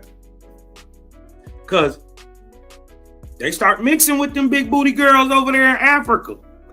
That was Baal and Ashtaroth way of getting the people to break that peace policy by genetic warfare.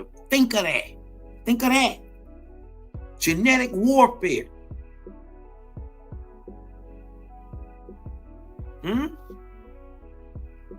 This is why they call the God of these Jews Yahweh,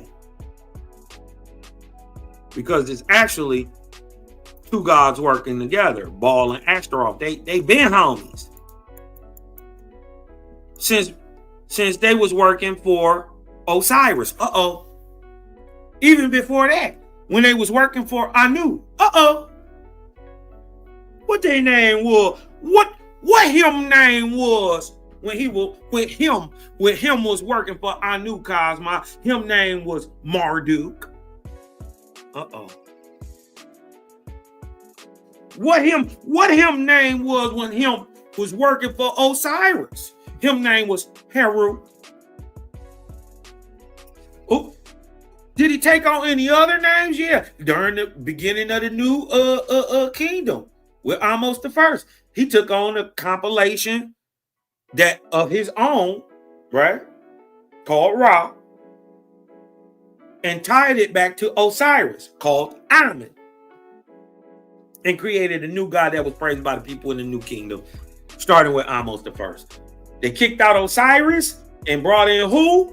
Amen Ra, aka Marduk, aka Baal, aka Heru, aka Zeus, aka the third Cernunnos, aka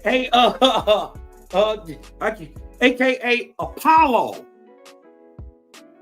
aka the third Odin. I can't make this up.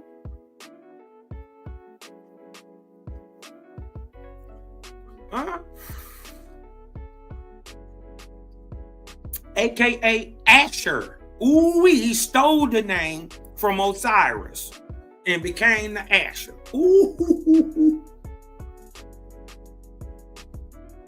Where do you think you get the word Assyria from? Huh? Such malicious details identify this source as that of the apostate Israelites who became worshippers of Baal and Yahweh. Baal and Ashtaroth, commonly called Yahweh, who partook in war. So that separated some people who wasn't warned and some people who was warned. Who partook in war and conquest and finally abandoned the tribal groups to live as subjects under kings.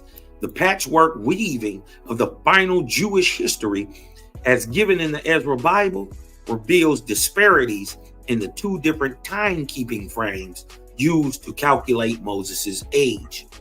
Moses' age was computed differently in the Egyptian time compared to the Hebrew time. But here we go. Let's drop some more light on them. During using the Hebrew calendar, per 12 cycle, it counts 1 year. But during using the Giz Egyptian calendar, every 12-month cycle is 2 years. Being that Moses left out of Egypt when he was 40 on Exodus. Exodus ended 4 years, 207 days later. He would have been 44 years old when Exodus stopped. He'd have been 40 when he was 80. So if he was 40 by Hebrew calendar, he would have been 80, right? But then they threw this conflated story in there. So now they gotta make that time up, right? So they they took both lies, the 40 and the 80, and they just conflated both narratives and told the lie. Now Moses is 120 years old, like you get in the narrative. Get it? Watch this. Book of the Arkaban, 20 and 15. At the time Moses reached Shechem-Mereth, he was 44 years old. For context, y'all, this is once he did his miraculous thing. They left Egypt 4 years, 207 days later, they were in Shechem-Mereth, a whole nother place. Right? When he reached Shechem-Mereth, he was 44 years old by the Hebrew calendar, son. Right? By the Hebrew son, but by the Egyptian son, he was 88 years old. See? The Ezra Bible account declares Moses' age when he died to be 120 years old. Moses' youth and the Exodus part of the account having been taken from the Egyptian records, Moses' age in Egyptian years seems to be around 80 years old. The Egyptian calendar had only one sun solstice in a year.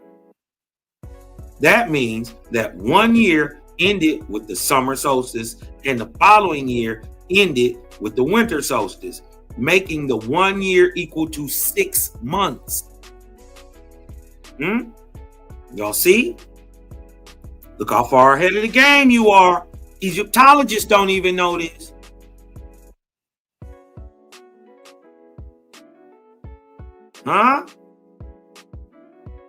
Then from supposedly being 80 years old at the Exodus, 40 years were added to Moses' lifespan to comport with the supposed 40 years of wandering in the desert before the Israelites supposedly reached the promised land. You see? They conflating stories, compressing time, backdating history. The wilderness wandering part of the account evidently did not originate from the Egyptian source, but sprang from the descendants of the Levites who maintained the written laws and ceremonies. These became subjects of kings and worshippers of Baal and Ashtaroth under the names Lord and God. From 2439 to 2139, or 300 years before, from 2301, 139 years before Cosmos, the faithists proper were a small minority and scattered in many lands. So the real Israelites was a small little group and scattered in many lands. right? The rest, everybody else, who were called what? Yeah, these tribes of Judah, Jews, lived under written laws and ceremonies. Now, let's see. Let me ask a question. Let me go back to the chat because I can't see the chat. Let me ask y'all real quick. Do modern Hebrews live under written laws and ceremonies? If it's a yes, hit me with a 1 in the chat. If it's a 2, hit me with. If it's no, hit me with 2. If, for instance, do Israelites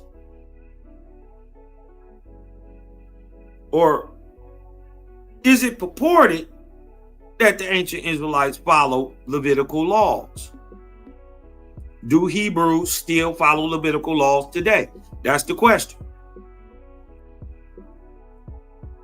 No. If no, right? I know what they're gonna say. We not in the promised land. Okay, you got to prove that. Huh?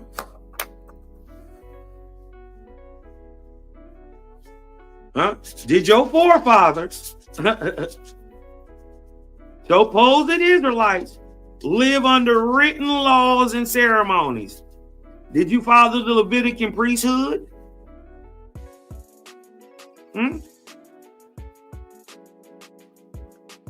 Huh? They don't follow the statutes, laws, and commandments in Tanakh? No? So they eat, so it's cool to eat pig. Huh?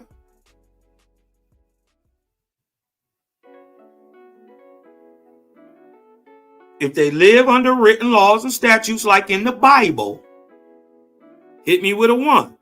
If they live under something else totally different, hit me with a 2.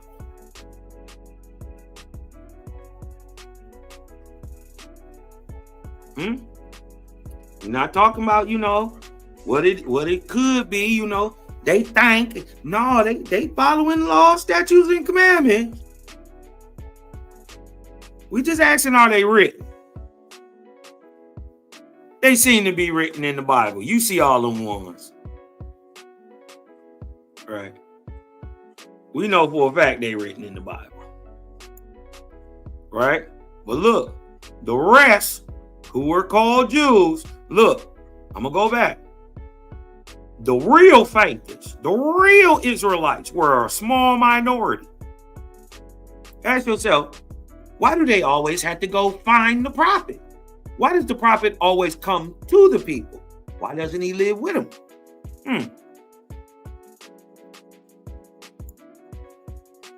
Even in their own story.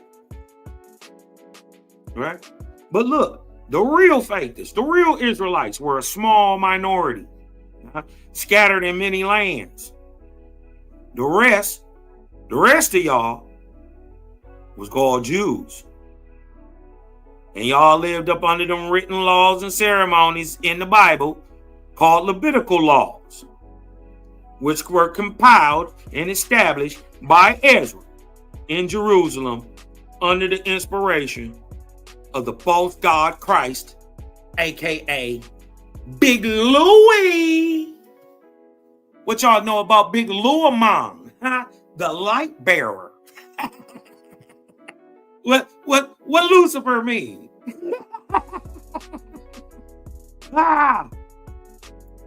Y'all gonna be sick when you figure out who Louie is. Ooh-wee. Ooh-wee.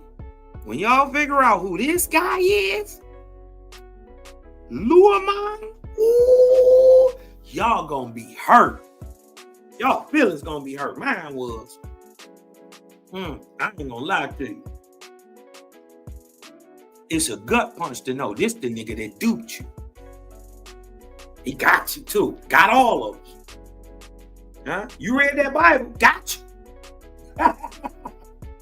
You went to church? Gotcha. He duped your grandma. Ooh-wee. Huh? Y'all had to learn this God. This God wasn't here in America. Y'all had to learn him. Huh? Well, look what it say. Let's go back. Oh, this is a gut punch. Huh? The real Israelites was a small minority scattered in many lands.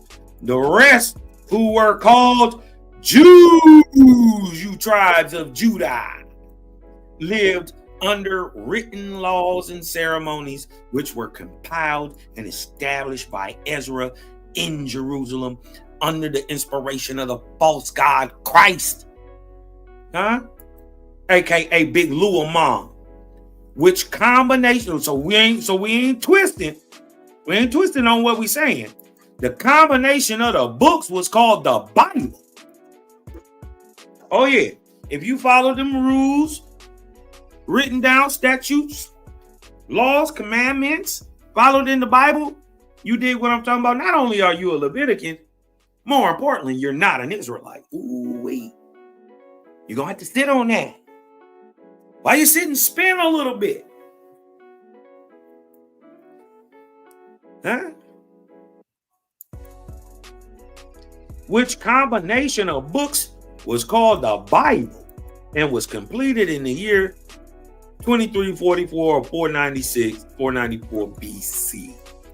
From that time forward, the Jews, the tribes, became worshipers of the Lord and the God, the same they are today.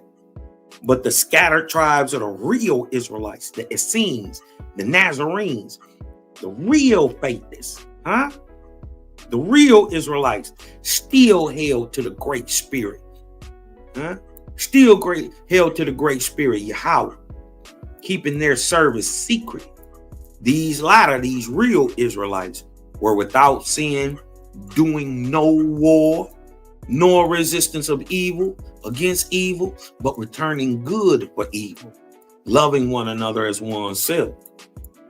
And so we find that added to the 80 Egyptian years were added 40 Hebrew years to account for the supposed years of wandering in the wilderness before entering the land of Canaan.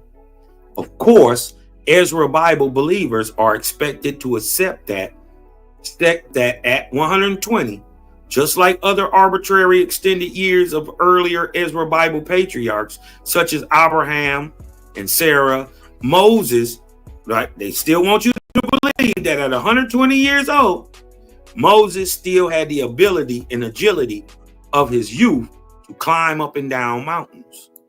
Let that sink in. According to the Ezra Bible, it was Moses' spies who produced the information about the Canaanite cities. But according to Owaspi, on the day of the dawn of the Ark-a-Bon, the word of the Creator's angels, which came through Moses, was also heard by his adoptive family, Pharaoh and his daughter. The voice instructed Pharaoh to allow the faithists to migrate from Egypt.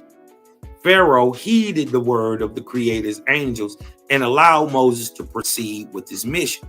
And so, 3 years later, after Moses had traveled around Egypt to all the faithists or Israelites that they were called at that time in that area, setting the plan of the migration into place, Pharaoh assigned commissioners, his father, not the Pharaoh that's trying to go against him, Amos the first. This is Amenemhet the third. Pharaoh assigned commissioners to examine the lands where the faithists were to migrate, and to these returned with a record of their surveys. Owaspi, Book of the Ark-a-Bon, 16:1. The voice of the Creator came to Moses, saying, "Have the king give you commissioners who shall go in advance and examine the countries where I will lead you." And the king appointed 33 men and allotted them 7 months to accomplish the inspection. Now, once you go into a WASPI, the towns that they go on and eventually check are west of Avaris. Let that sink in. These reports should have been official business and therefore kept in the records of the Pharaoh, since such information would also be of general use to Egypt in knowing the capacity of powerful neighboring kingdoms. It was not until Nugan, or son of the moon, or Amos, child of the moon, the second Pharaoh of Moses' time, succeeded the throne, that the migration plans no longer receive support from the Pharaoh of Egypt. This is what they don't understand. This is happening at the crossover from the 12th Hyksos dynasty, which is running concurrent with the 17th of the Theban dynasty, right? The last ruler in the Hyksos dynasty is a female, Sobek Nefru, also called Liatanas, or the beauty of Aten, right? She is the adopted mother of Moses and the last true pharaoh of the 12th Hyksos dynasty of Avaris during the middle, which ends the Middle Kingdom. The 18th dynasty in the New Kingdom starts with Amos, the man who expels the Hekakasu, or the shepherd king.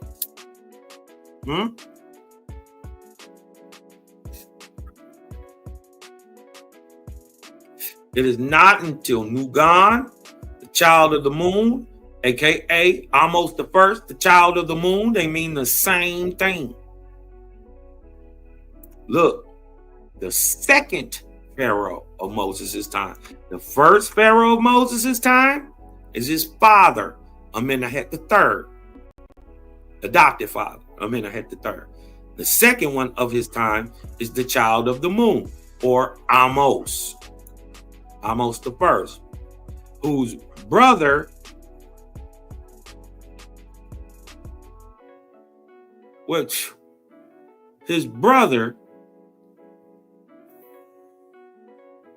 father, and grandfather all got killed by Moses' adopted father, Amos the first, also known as the Terror.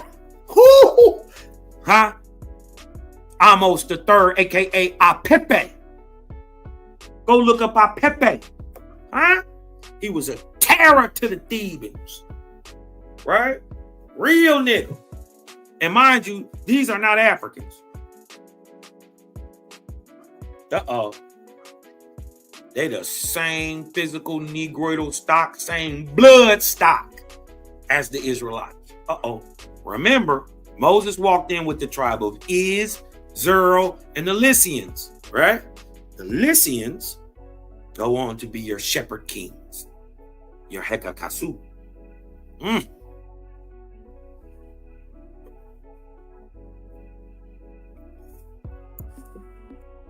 It was common practice in ancient Egypt for rulers to destroy the records of any previous rulers whose actions were counter to the ambitions of the succeeding ruler in an attempt to obliterate his existence and achievements. Following the death of Pharaoh Amenemhet III and his daughter Sobek Nefru, his blood child. But Amenemhet III, there's also an Amenemhet IV. But wait a minute, Amenemhet III doesn't have a male child. Hey, Amenemhet IV. That's your boy Moses in Egypt. Go look it up. Following the death of Pharaoh, whose adopted son Moses was not a candidate for the throne. This is what happened to Amenemhet IV, right? After his father died and he didn't take the throne, he couldn't take the throne because of his Israelite heritage.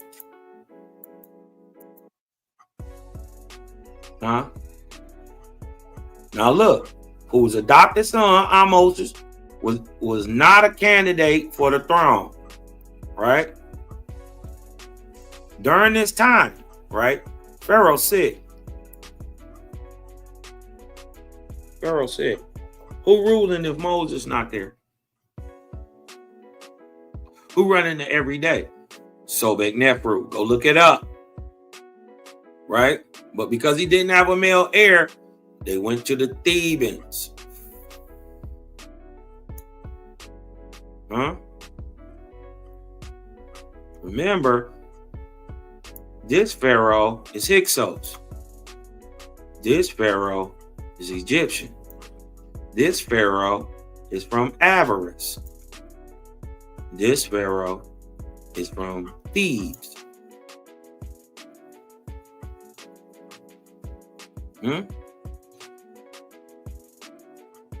Because Amenemhat III, whose adopted son was Moses, Amenemhat IV, was not a candidate for the throne, a new dynasty was established whose first ruler was Ahmose I. Huh?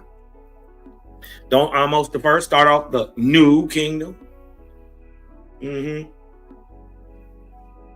Losses sustained by the plagues and Exodus must have been a great blow to the Egyptian pride, since it's obvious the records written about the events were an attempt to save face by reconstructing the loss of the entire slave workforce into the appearance of a successful military campaign. Let me read that again. Losses sustained by the plagues and the Exodus must have been a great blow to Egyptian pride, since it is obvious the records written about those events were an attempt to save face by reconstructing the loss of the entire slave workforce into the appearance of a successful military campaign. Look at that. This is documented, y'all. Huh? Documented as the expulsion of the Hebrews. Who is it written by? The expulsion of the Hekakasu. Who is it written by, y'all?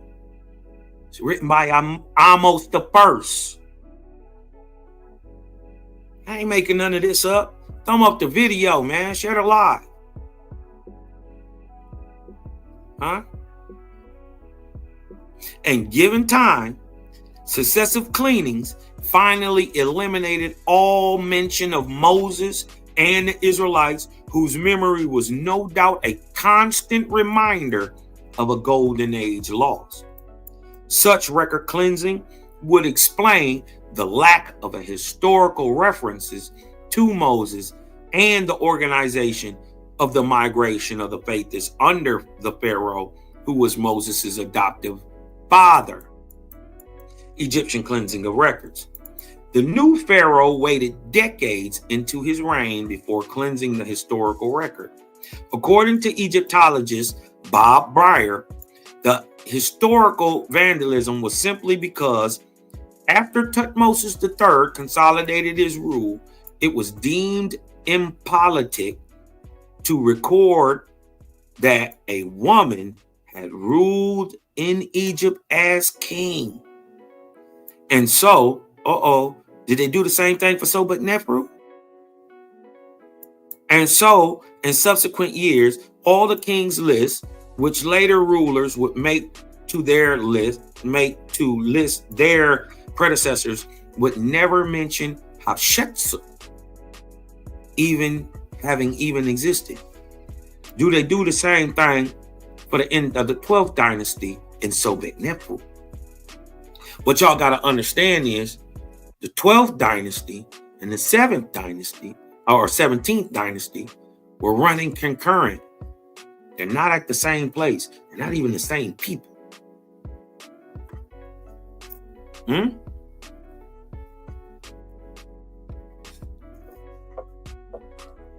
Right? The first Hyksos dynasty started at the beginning of the 6th, the intermediate period. Right? or during the end of the 5th, the intermediate period. You count 6, 7, 8, 9, 10, 11, 12, 13, 14, 15, 16, 17. That's 12 dynasties of Hyksos, while the 1, 2, 3, 4, 5 had already started in Thebes. Then you got 6, 7, 8, 9, 10, 11, 12, 13, 14, 15, 16, 17. Till you get to the 18th in Amos. Right? And the end of the Middle Kingdom, the end of the intermediate period, starting of the New Kingdom, and the demolishment of avarice and the Hekakasu. I know they was glad to see this nigga Apepe. Go read some of the stories of what Apepe was doing to Amos, Kamos, they daddy, Sesostris, all of them. He was dogging it. He all the way in the north by the Mediterranean. Thebes, they call it the north in the south, right? They call it Upper Egypt in the south, right? South is called Upper. So in Upper Egypt in the south, where Thebes is, they had already had 5, kingdoms. You dig what I'm saying? And then once this one start, Amos, also known as Apepe, right? Who's all the way in Avaris, up in the Delta region, way up in the north, sent a letter to Thebes, to the king down there, and said, now mind you, this is 1,000 miles away. He told this nigga, man, hey, I can hear them hippopotamuses up outside your window. They making too much noise down there. Now, don't let me keep hearing these, or it might be some problems down there, partner. He was hey, listen, this nigga Pepe was a thug. Amenhotep III. That's Moses' stepdad. He was a menace. He whooped on the granddaddy, the daddy, the brother, and he got old. And then Amos was a child when he took the throne. He was a little kid. He was about at this time maybe 12, 14. His mama did all the thugging for him. Look up Amos' mother. She was the queen regent for 7 years because he was about 7 when Kamos died. So he took the throne about 14-ish. But all that time, clearing out avarice, clearing out Canaan, all that stuff, that's his mama did that. Now let's go read that history. Another such case is evident the complete disappearance of Akhenaten and Amarna from history until they were rediscovered in the mid-19th century.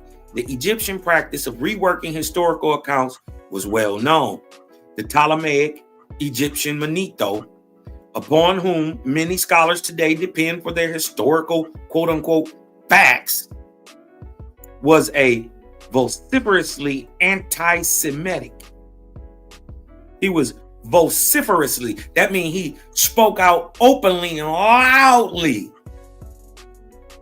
He was very boisterous. He was a flaming anti-Semite.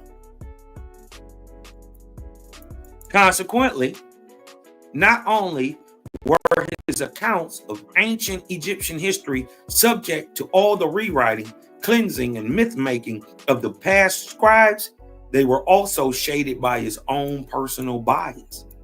Egyptian fables taken as fact by historians. Check this out. Historians might well heed the advice of Herodotus, who made a leisurely trip far up the Nile. He was privy to information given to him by the priests, to lists of kings, and to surviving documents. Herodotus makes it abundantly clear that much of the information gathered was hearsay and unconfirmed fables. Herodotus presented this material honestly as material promulgated and probably adulterated by Egyptian warlords. He anticipated a slovenly reading of his work and contemptuously addressed those who would not heed his warning, such as think the tales told by the Egyptians credible, are free to accept them for history. As for myself, I keep to the general plan of this book, which is to record the traditions of the various nations just as I heard them and as they are related to me. It is inexcusable that in this presumably enlightened era, the proselytizing of Egyptian warlords and priests referred to by Herodotus and the tales fragrantly promulgated by Manetho are persistently echoed. Egypt and the Semites, Samuel Kurkinski, 1994. In light of the way the Egyptian records were often cleansed, rewritten, and retold, so that the details of the historical accounts were altered to represent Egyptian hegemony as virtuous and victorious, it is not surprising to find the Egyptian account of the Exodus written under the auspices of the Pharaoh who persecuted Moses and the faithists was misrepresented in this way, right? And we see that as the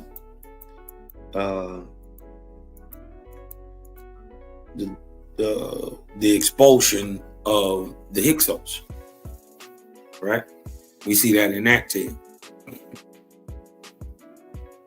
And like the femaleness of Hatshepsut, Moses, being a male of Israelitish blood, also receiving an Egyptian cleansing before he was completely lost from their history.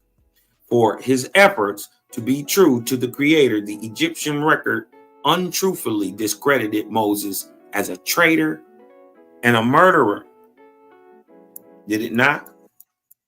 Even so, since the Egyptian version of history of Moses and the Hebrews still existed in 494 BCE, Ezra was able to retrieve it. And the Egyptian historian Manetho in 280 BC, recognizing the history of the Israelites in its expulsion of the Hyksos, indicates that Moses and the migration were still known to be actual persons and events in Egyptian history then also. The widespread practice of rewriting events to flatter Egyptian hegemony can explain how, in the Egyptian record, the details of the migration survey commissioned by Pharaoh in circa 1547 BCE were stripped. It actually is 1556. It's the 3 years preceding Moses leaving out. 1556. But I get what he's saying, right? The details of the migration survey commissioned by Pharaoh circa 1547 BCE were stripped of any official decree or authority and instead attributed to Moses' spies. The details of Moses' years of travel away from Pharaoh's court to put the plans for migration into effect under the auspices of Pharaoh also underwent revisions, which falsely portrayed Moses as a murderer of an Egyptian and a fugitive in exile, as retold in the Ezra Bible.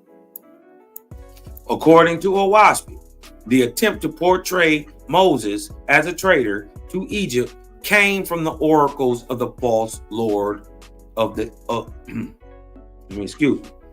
According to Owaspi, the attempt to portray Moses as a traitor to Egypt came from the oracles of the false lord of Egypt called Baal, alias Amun-Ra, whom the Egyptians considered to be the dependable sources, whom the Egyptians considered to be dependable sources of magical, supernatural knowledge representing their deities. Those spirits who inspired the oracles deviously played on fears of invasion by foreign powers in discrediting Moses and accusations of plotting with foreign powers to overthrow Egyptian rule. Book of Owaspi, the Ark of the Bomb, 15, 32 and 33, and 17 and 12. And listen, and the oracles of the Egyptians prophesied that when the Israelites were once out of the country, they would unite with the kingdoms to which Moses had been ambassador, just like Amenemhat IV. Huh? That they would, now this is these oracles of the false gods, telling them that the Israelites would unite with the kingdoms to which Moses had been ambassador and then turn and overpower the Egyptians. And in order to stigmatize, listen, and in order to stigmatize Moses, they said he fled away from Pharaoh's palace because he had seen two men, an Egyptian and an Israelite, fighting. And that he looked side to side, and Moses slew the Egyptian and buried him in the sand. And the recorders thus entered the report in the recorder's house. And the king said to Moses, "You have no authority. You are a frozen serpent that was taken into the house of the king. And being thawed out, you turn to bite your benefactor. You are outlawed by men and accursed by the oracles. It is said of you, you have been to Horeb, or the Egyptian underworld, and there wed for the sake of alliance with my high priest Jethro for convenience of my lands unto your people." This is where the story of him going to the land of Midian comes from. It was given by the oracles. Here, Owaspi reveals the origin of the Ezra Bible story of Moses' supposed time in the wilderness after he was supposed to have fled justice for supposedly killing an Egyptian. From Owaspi, we see that this wilderness interlude originated from the Egyptian oracles' false accusations of wizardry and necromancy by Moses to marry with the underworld deities to gain supernatural favors. So Jethro ain't even a living, breathing man. Jethro is a spirit known to be a one-time living, breathing man, dead in the underworld.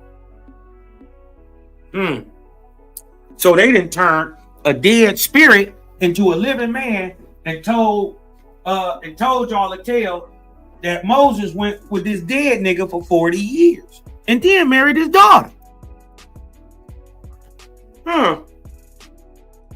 See how the story get all twisted? This the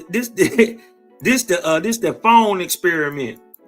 I whisper in one person ear, they whisper in the next person ear, they whisper in. I told them about blue shoes. By the time we get back, it's a whole story. 420 years ago. You dig what I'm talking about? It's a whole narrative. All I said was blue shoes. By the time it got back around to me, it's the Negro finds himself enslaved on his own. It's a whole narrative.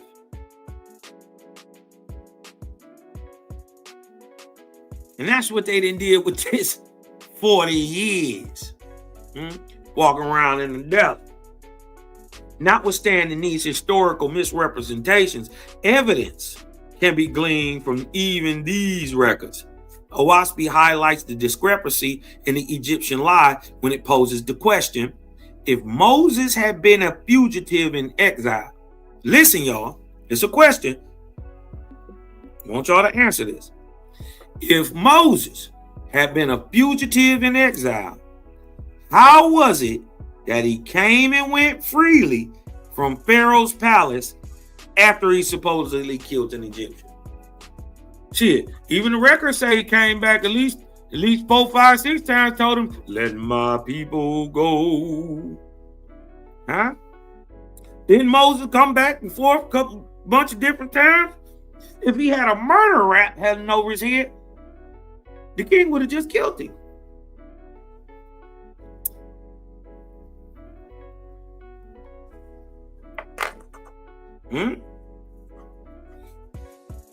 He'd have just killed him. Answer this question. If Moses had been a fugitive in exile, how was it that he became, per your biblical narrative, how was it that he came and went freely from Pharaoh's palace after he supposedly killed an Egyptian?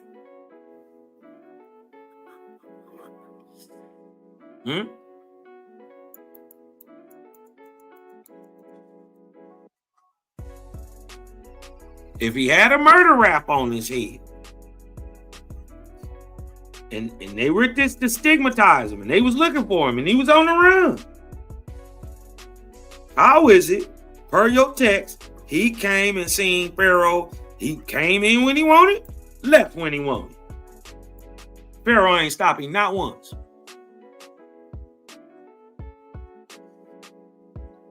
He even threatened, he told him, listen, dog, listen, they about to kill up all your firstborn. What did you talk about? And Pharaoh still let him go. How? If he supposedly killed an Egyptian and they looking for him, and he's so scared that he had to go on the run. There is now archaeological evidence that supports the fact that Moses and the migrating faithists did not go into Canaan, fighting for territory and sending spies ahead to scout for military advantage, but as a peaceful multitude of people seeking safe and peaceful places to encamp. I'm saying, cap. They didn't go there. I'm gonna show you why I said that. They wasn't in there. They wasn't over there, period. The report commissioned by Moses' adopted father, Pharaoh, having shown the prosperous and settled conditions of the land of Canaan, would have also shown the shortest route from Egypt, the way of the Philistines, as being hostile territory too dangerous to pass through. This meant Moses knew that a less direct route to the northeastern lands had to be taken, which took them toward the southeast, where they made the Red Sea crossing. This is cap, right? Sorry, brother. I understand that you're a good faithless brother, and you took it as far as you could, sir. Huh? But let me show you, they didn't go nowhere near southeast. Hold on, let's pull up some of this OYSP.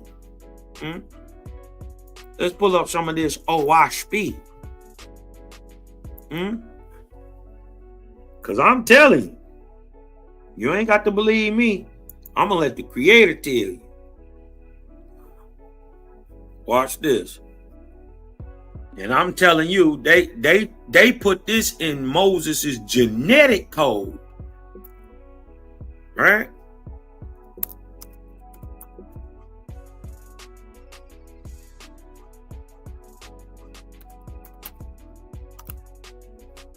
Watch this. Now remember,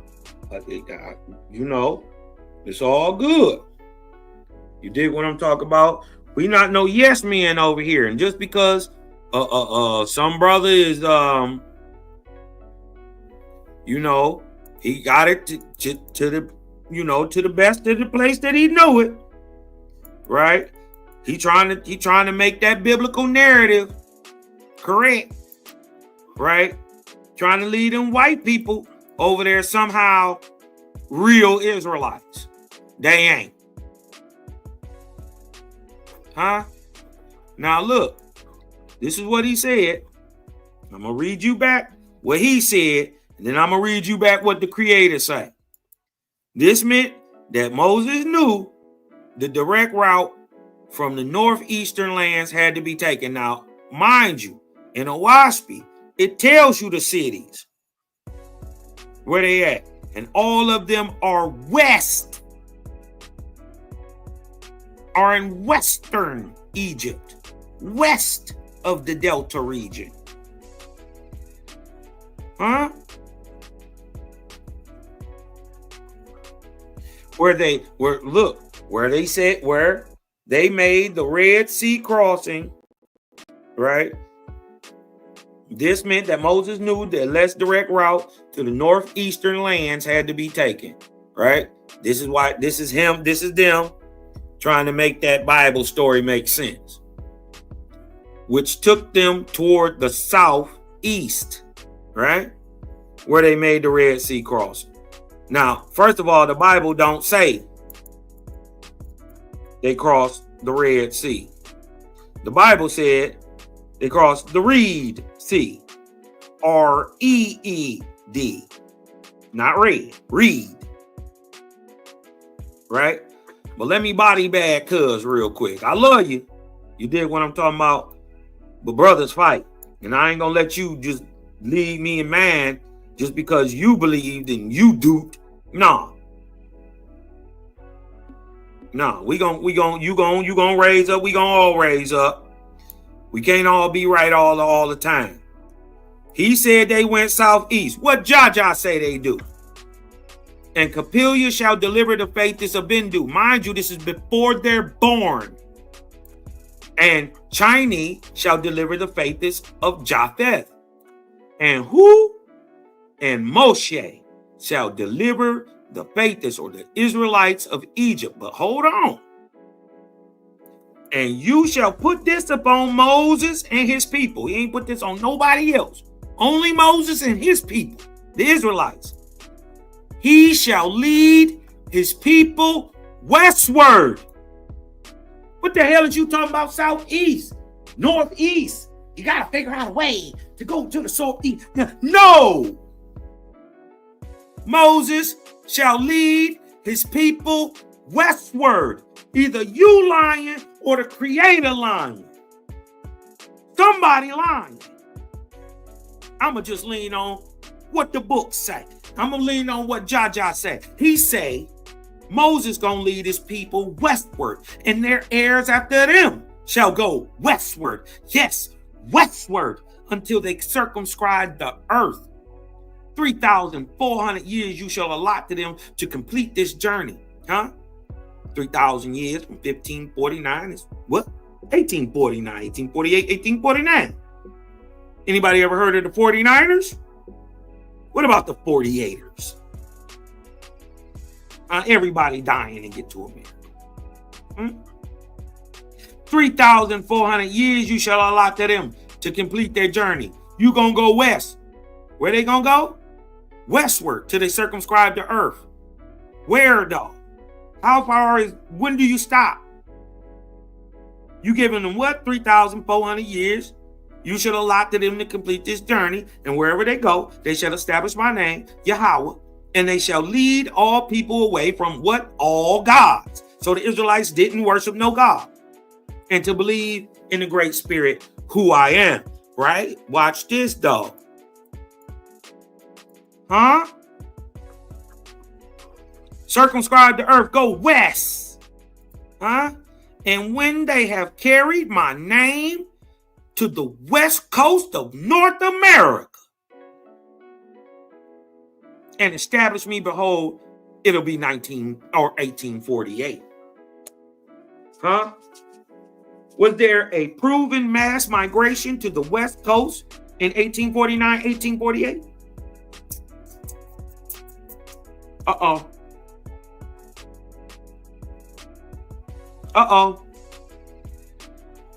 So what cuz talking about right here? Huh? What are you talking about right here? Red Sea and East, ain't it? What are you talking about?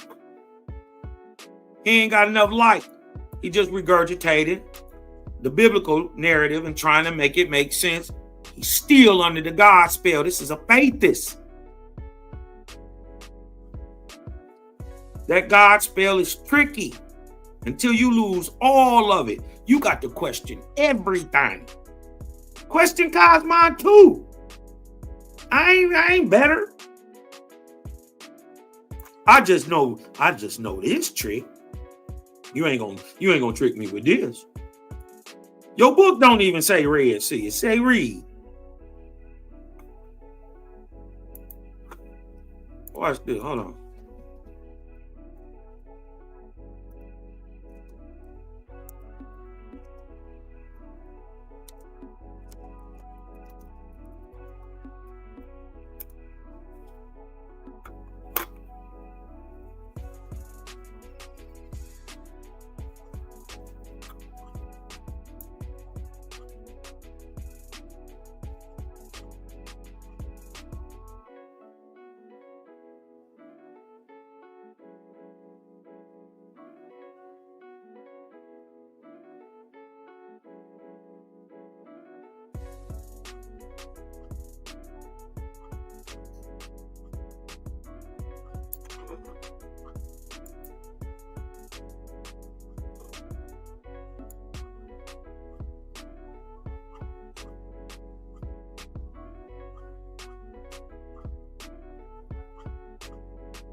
Psalms 136 and 13, who split apart the sea of reeds. His steadfast love is eternal. Talking about Moses. All right. Did the Israelites cross the Red Sea or the Reed Sea? Huh? They crossed the Reed Sea. Mm-hmm.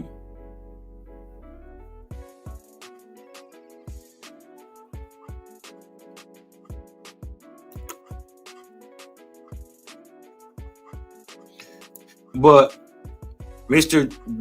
JEHOVIH says the sea Moses crossed was not the Red Sea, as is traditionally thought, but a smaller lake. He wrong too.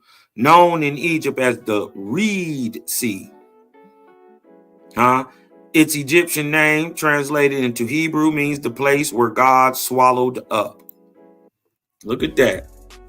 I told you, I ain't make it up. Bible say he crossed the sea of Reed Sea. I ain't say that.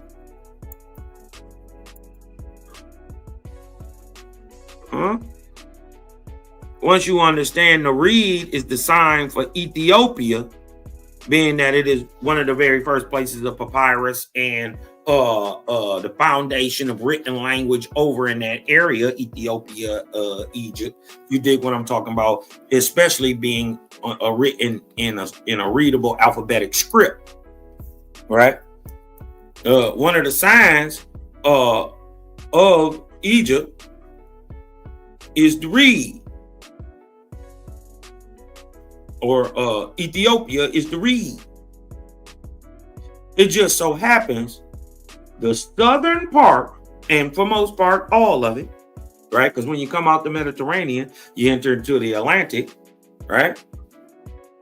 From the Mediterranean on down, even known and proven on maps, is called the Ethiopic Sea. The Ethiopic Sea. Sea of the reed. The reed is the sign of the land of Ethiopia. This is why it's the Ethiopic Sea. Moses split the Atlantic. Remember, they went west. What water is over? What water is west? Because remember, the real Israelites went west. Everybody who faking, trying to act like they somebody, in the east. Huh?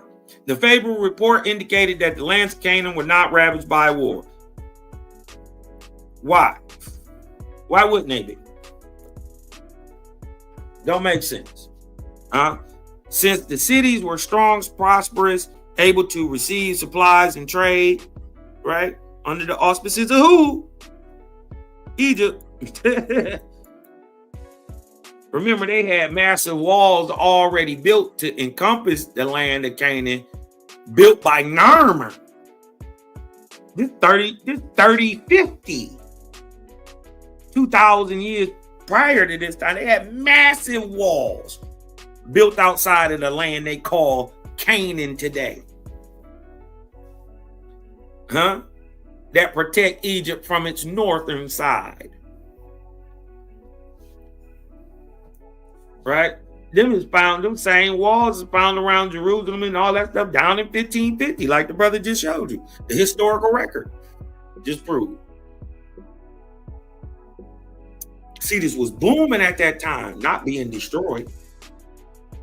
This would give confidence to the Israelites that they were not entering warring regions, which is why their ancestors had left their regions during the previous 300 years. From a militaristic point of view, to find a city or cities strong and reinforced would be a reason not to attack, especially by a multitude of unarmed people seeking peaceful refuge. Egypt's new kingdom, military wisdom in Canaan, it seems the Hyksos capital at Avaris, like I told you, was besieged but never taken. And so, by some arrangement, they were apparently allowed to leave for Palestine. As Josephus claims, if the Asiatics had been expelled from Avaris and sent to Palestine in about what? 1550 BC, then there ought to be clear cultural signs of resettlement. The trouble is that the new imperialism of the 18th dynasty would have led to cultural changes in Palestine anyway. Biblical Archaeology and Evidence of the Exodus by D. McGee, 2003. The peaceful migration of the faithless places, the whole Ezra account of the so-called invasion of Canaan by the Mosaic Israelites into the realm of myth, evidently created by the interweaving into an earlier context, exaggerated and mythologized accounts of later military exploits of apostates who were under the inspiration of the warrior gods Baal and Ashtaroth, aka Yahweh. Right? We go check out some of these sources.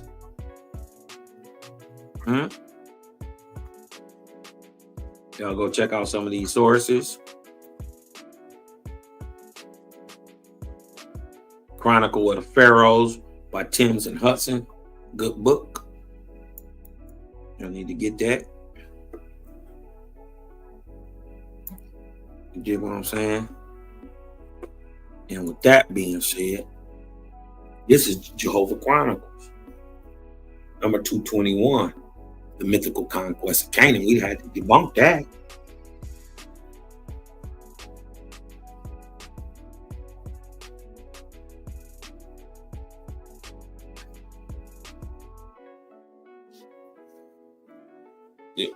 You sort of right, Eric. The Pharaoh didn't initially want to chase behind the Israelites. The false god put a spirited anger into the Egyptians to kill them with the Red Sea. Right? Oh, you're partially right. Right? The Pharaoh, it's not that the Pharaoh didn't want to chase behind the Israelites. He couldn't. His army had been decimated. You got to remember, many of his army just died the day before. You dig what I'm talking about? Many of them have been the firstborns in their family. So it wasn't that necessarily that Pharaoh didn't want to chase him. I'm sure he wanted some get back, but he couldn't. Right? He dealing with all type of plagues, boils, frogs, lice, goddamn thunder mantises coming out the sky, and then wiped out his firstborn. He was tagged. So I don't think it's just that he didn't want to get some get back. I'm sure he wanted to get some get back. He just couldn't.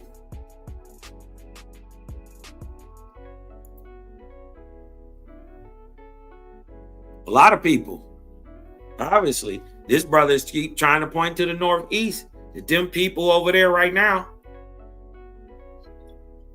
is Israel.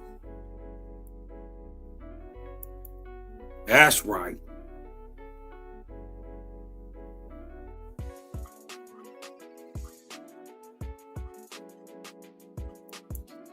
They call it Canaanite, but it ain't. It's Shemitic. It's Israelitish. Huh? It's Persian is what it is. Why you calling it Canaanite is because the Canaanites are the Phoenicians. The Phoenicians are Persians, Eastern Negroes. This is why some of the Gullah people got stories of people walking over that water. They still Indians, but they got stories of people coming from Africa way, but they wasn't Africans. Remember, them Israelite niggas, like Moses to them, was different than the Africans that he was around being raised up with.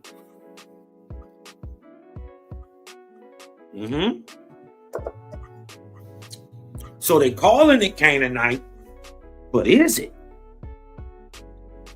It's Persian, but don't matter if you say Canaanite. Don't matter if you say Persian. Don't matter if you say Sumerian. Don't matter if you say Mesopotamian. That is the same word. It's talking about the difference basically between the Hamitic Negro and the Hamitic black man and the Shemitic Negro type. Negroes like me and you. That's what Abraham looked like. And he was a full Ahuan. We descend of the Ahuans today. Angui leaning Gans. Indians. That's what they call us. Modern Indian. Yeah. Especially if you're from America. The last Ahuans on earth. Even the African is something different than you. He has more Druk genetics. You can tell by his hair. It's short and peasy. If you get even more Druk, it grows long and straight. Ours don't do neither. Ours do both. It gets this long, black, and coarse.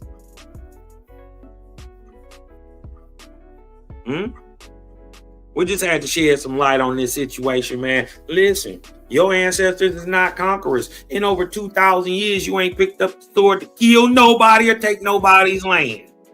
Even if you say, well, what about Haiti? Cause them people was defending something that was already theirs. They didn't go take nobody's stuff.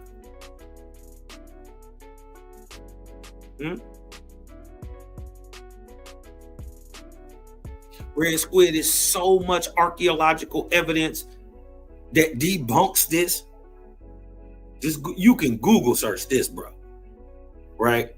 Go to Google Scholar. I'm gonna put you on game.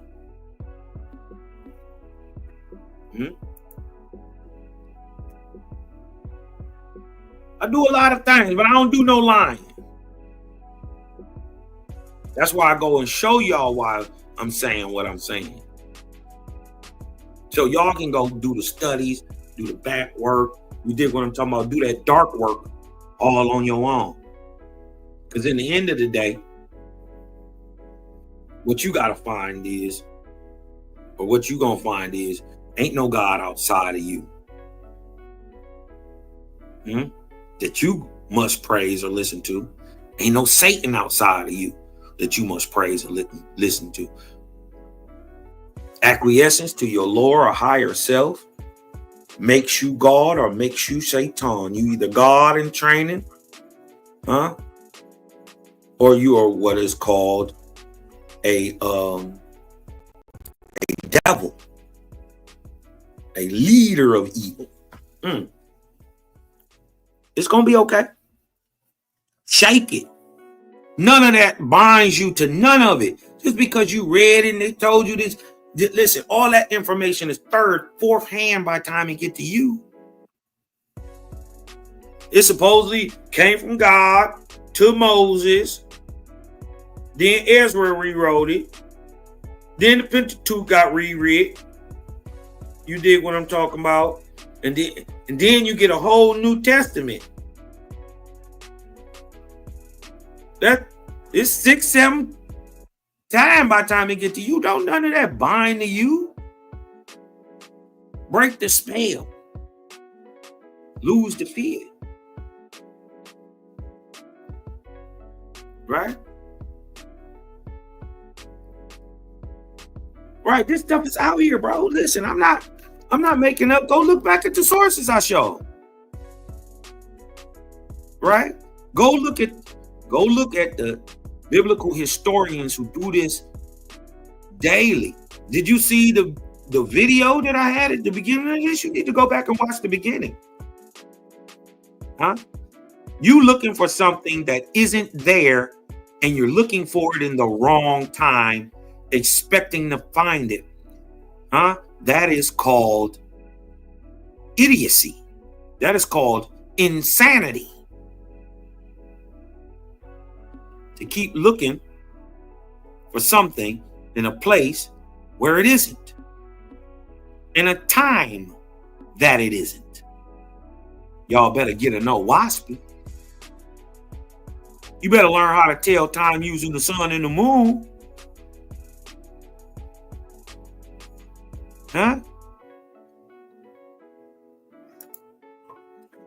Well, let me see if I got one up in here real quick.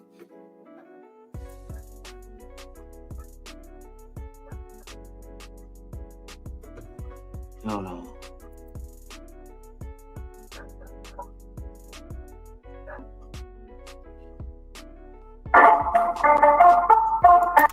Hold on.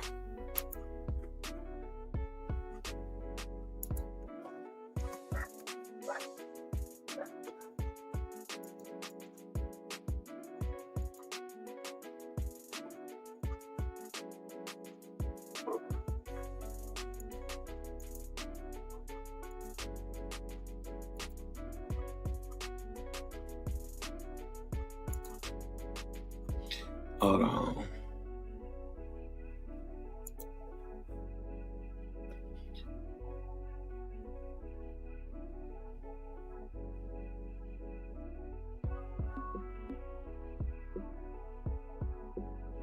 How do I get to mine?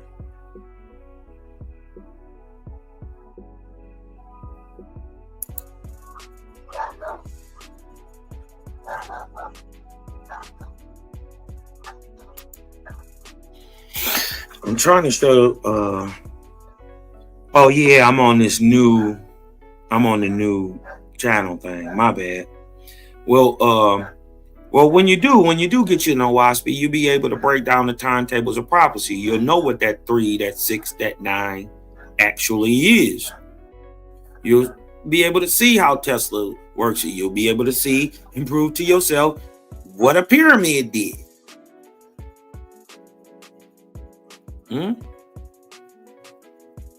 You'll be able to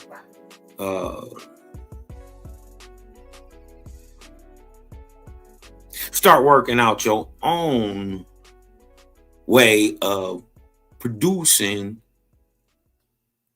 energy, and allow you to put things on the timeline natural with the earth, correlating with what's going on in nature right around you. You don't need the Gregorian calendar. You don't need the Justinian calendar. All you're going to use that for is to correlate what's really going on to what they commonly taught you. They ain't taught us nothing but the Gregorian calendar. But even God in the Bible said, I gave you the sun and the moon to regulate the day and the night, and for months and weeks and days and holy days and all that. Well, he failed in his biblical text that follows it to turn around and teach you how. He said it could be done, but he didn't teach you how to use the moon, how to find the Sabbath.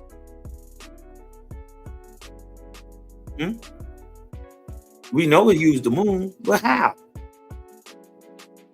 When did the year start? When did the year end? All these things are ran by the moon's count, the 20 so-called turtle count. Yeah, man, we'll get into it, man.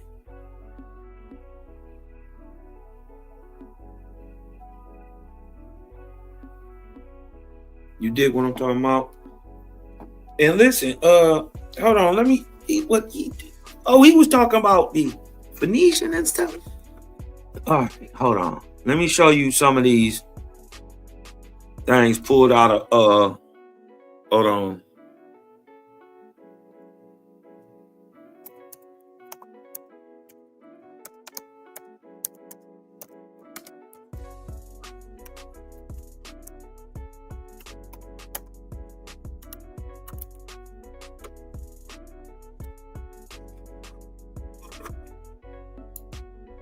I'm gonna show you something. I ain't gotta make this up. These are called the Michigan relics. Let me show you something real quick. These are found in mounds in Michigan. I want to show you Phoenician writing in mounds in Michigan. Right? Watch this. I'm gonna just show you the picture. Right? Watch this. What does Phoenician mean, y'all? Phoenician mean we speak the same language, but we write it how we want. This is why it has pictographic, like hieroglyphic script, with also what looks to be Hebraic, with also Phoenician script. Look, it's mixed. This down here, look. Hold on. I need to get that off of there. Down here, see the pictographic script down here at the bottom? No, look, see right here? See that? Look at everything below where my marker is. That's a different script than these two. See these two lines? 1, 2. That's a different script than these two at the bottom. And if you notice, look, this looks more like this, but this is a number system. Owaspy has this counting system, right? And then to show you that this is from the Faithists, this is from the Aboriginals of America, what does it have right in the smack dab center of it? The name of the Great Spirit. Do y'all see it? This is Phoenician writing. Oh, they tried to say it wasn't real. Oh, because they couldn't read it. They couldn't read it yet, but now they know this is Phoenician. And this right here, y'all see this? This is the same name they give in the Christian U, I-E-U-E, U, right? I-E-U-E-U, right? For an appellation of the name of the Creator, right? But they not even reading it right. It's read right to left. Look, the bird tell you which way to start.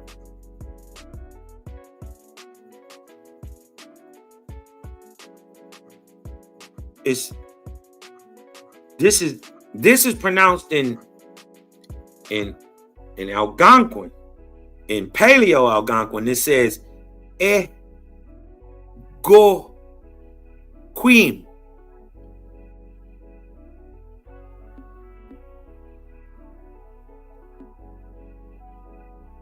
But now pronounced in modern Algonquin, wa. Jehovah. But this is smack dab in the middle of our country. Wa. In phonetics, Phoenician, in Mounds in Michigan. You put it together. I rock hoes, they rock fellas.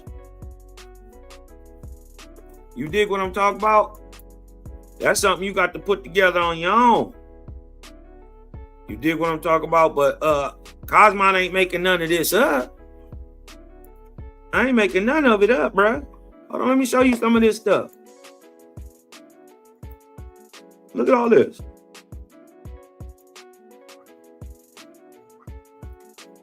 Do you know what this is?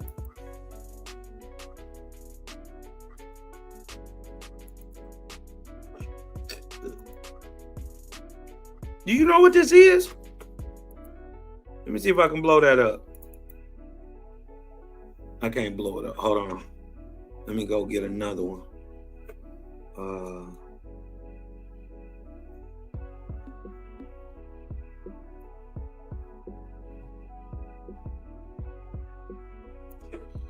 Let me show you this one. See if I can blow it up.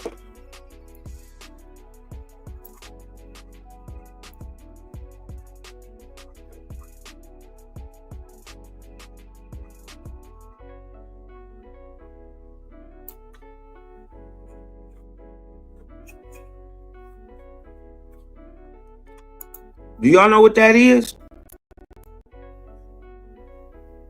Oh, hold on. Y'all know what that is?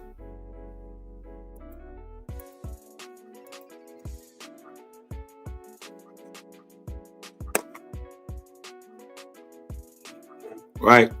This is black slate found near Grayling, Michigan. Right? 1909. In the mile. Do y'all know what that is? 100 faith points for anybody who can tell me what that is.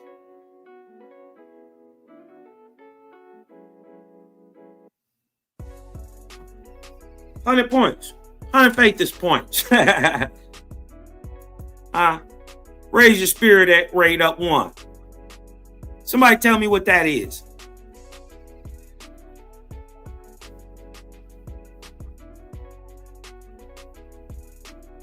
You see it, Elijah, the seal of the Creator in the name? Huh? Mind you, it's written in Phoenician. Why is it up here with these Algonquins and in the mounds? Y'all know what that is? Look at got the name of the Creator again. Jehovah. Mind you, we got a state called Jehovah. Smack dab in the middle of our country. Do we not? Huh? Y'all see the moon down in the corner? Y'all see the eclipse? Huh? Do you see the 4 quarters of the moon showing you the Sabbaths? This is the astronomical calendar, Elijah. There you go. It's the moon count in Michigan. And look, let me show you. It's the moon. It's not the sun. It has 13 moons. Look, you can tell. Why? And it goes counterclockwise, the way our Earth spins, east to west. All right? 1, 2, 3, 4, 5, 6, 7, 8, 9, 10, 11, 12, 13 moons.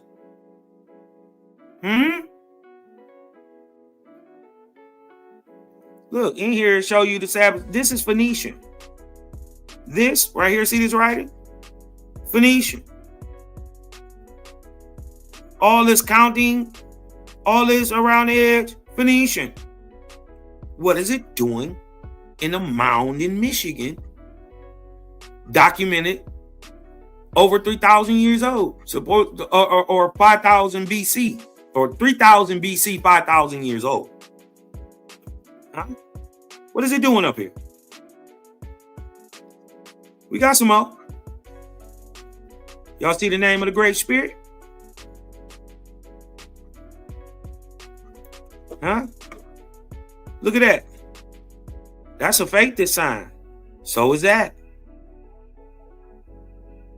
Look, they're having a war. Who is these niggas?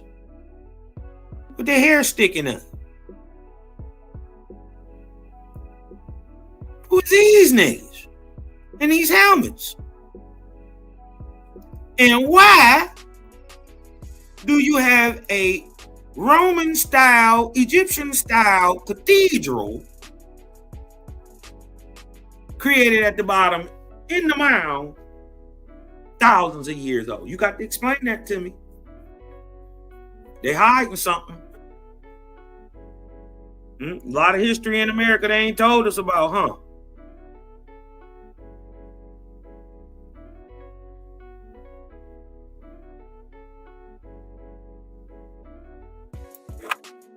You know, just wanted to show some of that real quick. You dig what I'm talking about? I don't be making it up, Red Squid. I don't be making it up. Cosmo know what he know. And I'll never mind showing nobody. You dig what I'm talking about? Shout out to my brother Elijah 7 gang in the house. You dig what I'm talking about? That boy been watching, huh? Yeah, exactly. 13 months is how people calculated the year, by the moon, not the sun. I'm not sure if Burroughs Cave. I thought Burroughs Cave was out west. It may be. I'm not sure, Red Squid. I had to look it up right now off the top of my head. I thought it was west. Yeah. And then do it like this. Let me show you something. Real quick. This is my brother Black Wild Indian, man. Wild Indian. Yeah, man. Wild Indian. But these boys sharp. I'm telling y'all, you are the most intelligent chat on the internet. Period.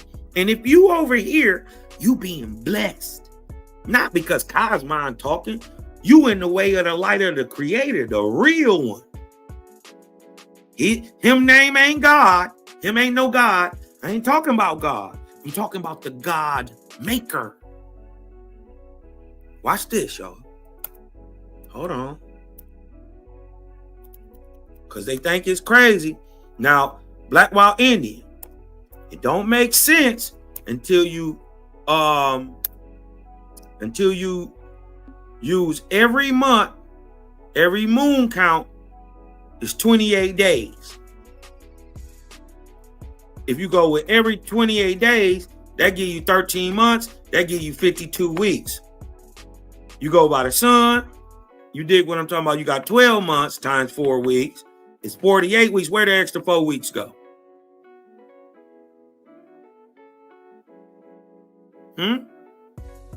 We used the moon in America, and then we took it over to Egypt. This is why when you go look into the Pyramid of Hathor, on the ceiling dedicated to Isis is the Indian turtle count. Watch this. 28 days. And then this the dope part to show you that it was indigenous to America. Watch this. Watch this. Hold on. Let me show you something.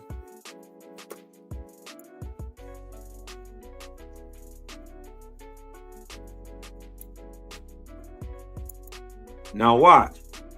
Never mind the mouth of who is coming out of to listen to the truth. Hold on. Watch this. He about to tell you a whole bunch of truth. Don't close your mind because of who the messenger is.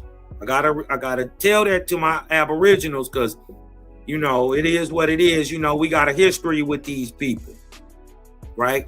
But a lot of this stuff was taken from you, repackaged and this is indigenous to America. The proof it is, we got the side neck turtles. Side neck turtles come with 13 sections in the middle, 28 sections on the outside, representing the moons of the month. Watch this brother break it down. Hold on, I'm gonna blow it up so y'all can see it. Right now, I'm gonna cut the music down a little bit. Hold on, so y'all can hear what he's saying, because he's gonna speak it in English, and then somebody else gonna speak it in French because he's doing a thing online. Watch this, y'all. I ain't making this up. This indigenous to America, and these turtles is only indigenous to America. Leatherbacks, loggerheads, all that stuff. Don't got it. But guess what has it? The terrapin. Algonquin. Maryland, what they full of, what the college called terrapins. That's a turtle, right? This is the terrapin count. Watch this, y'all.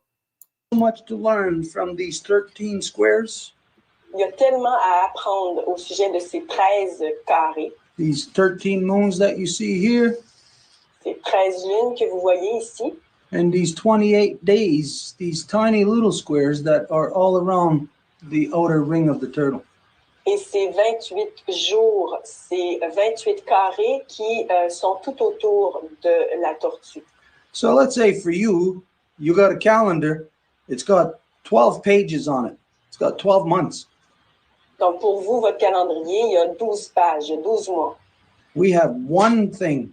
It's got one page, and it has the 13 moons on that one page. Nous avons une chose, c'est comme une page, et on a tout sur ça. And it has the 28 days of the moon. On a les 28 jours de la lune et les 13 lunes. So it's a calendar in that sense, but it is also a map of the universe. Donc, c'est un calendrier en ce sens, mais c'est également une carte de l'univers. It tells you the directions of up and down, left and right. Ça nous dit les directions de en haut, en bas, la gauche et la droite. I left out forward and backwards. Et en avant et en arrière. So it centers you in knowing what moon we're in, what ceremony we are in.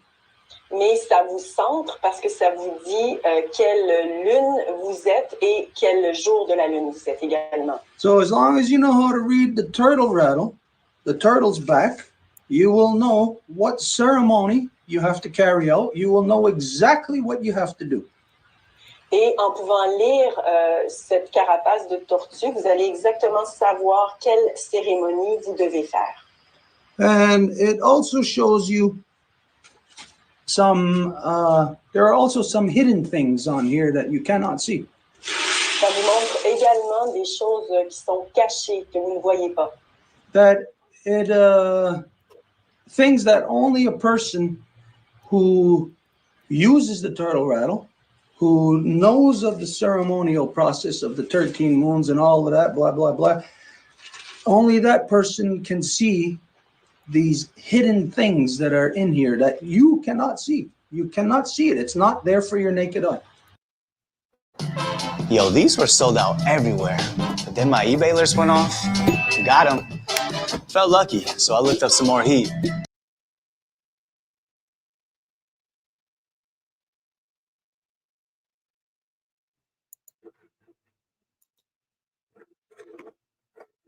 Hold on, I want to show y'all this real quick. Hold on.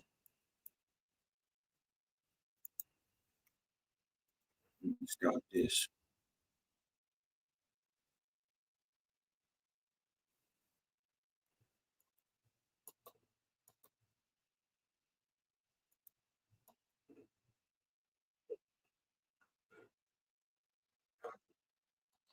Hold on.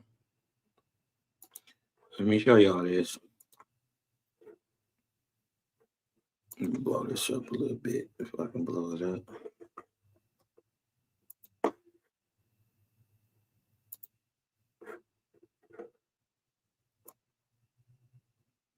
right?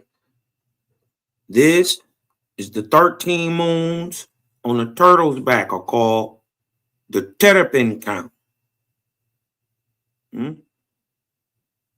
The Algonquin count. The Algonquins called the turtle the terrapin. And if you notice, on every side neck animal except the turtle, except the loggerhead and the leatherback, or what they call side neck turtles, if your turtle can go pull his head to this side or do this or go to this side, it's going to have 28 sections on the outside. 1, 2, 3, 4, 5, 6, 7, 8, 9, 10, 15, 18, 21, 24, 27, 28 sections on the outside. And then you're going to have the correlate that are days in the month and the correlating moons and their Algonquin name, right? Then, so in the first month, right, counting your Sabbaths, because every 1, 2, 3, 4, 5, 6, 7 days is going to be a Sabbath. Counting from what? The new moon. The next night after the new moon is day 1. Right? 1, 2, 3, 4, 5, 6, 7. Sabbath. You're going to have 4 of these. Look, 1, 2, 3, 4. Then you're going to go down to the 14th. Right? So it's going to be new moon right here. And then right here is going to be a waxing gibbous. Right? On the 14th day, it's going to be a full moon. Right? On the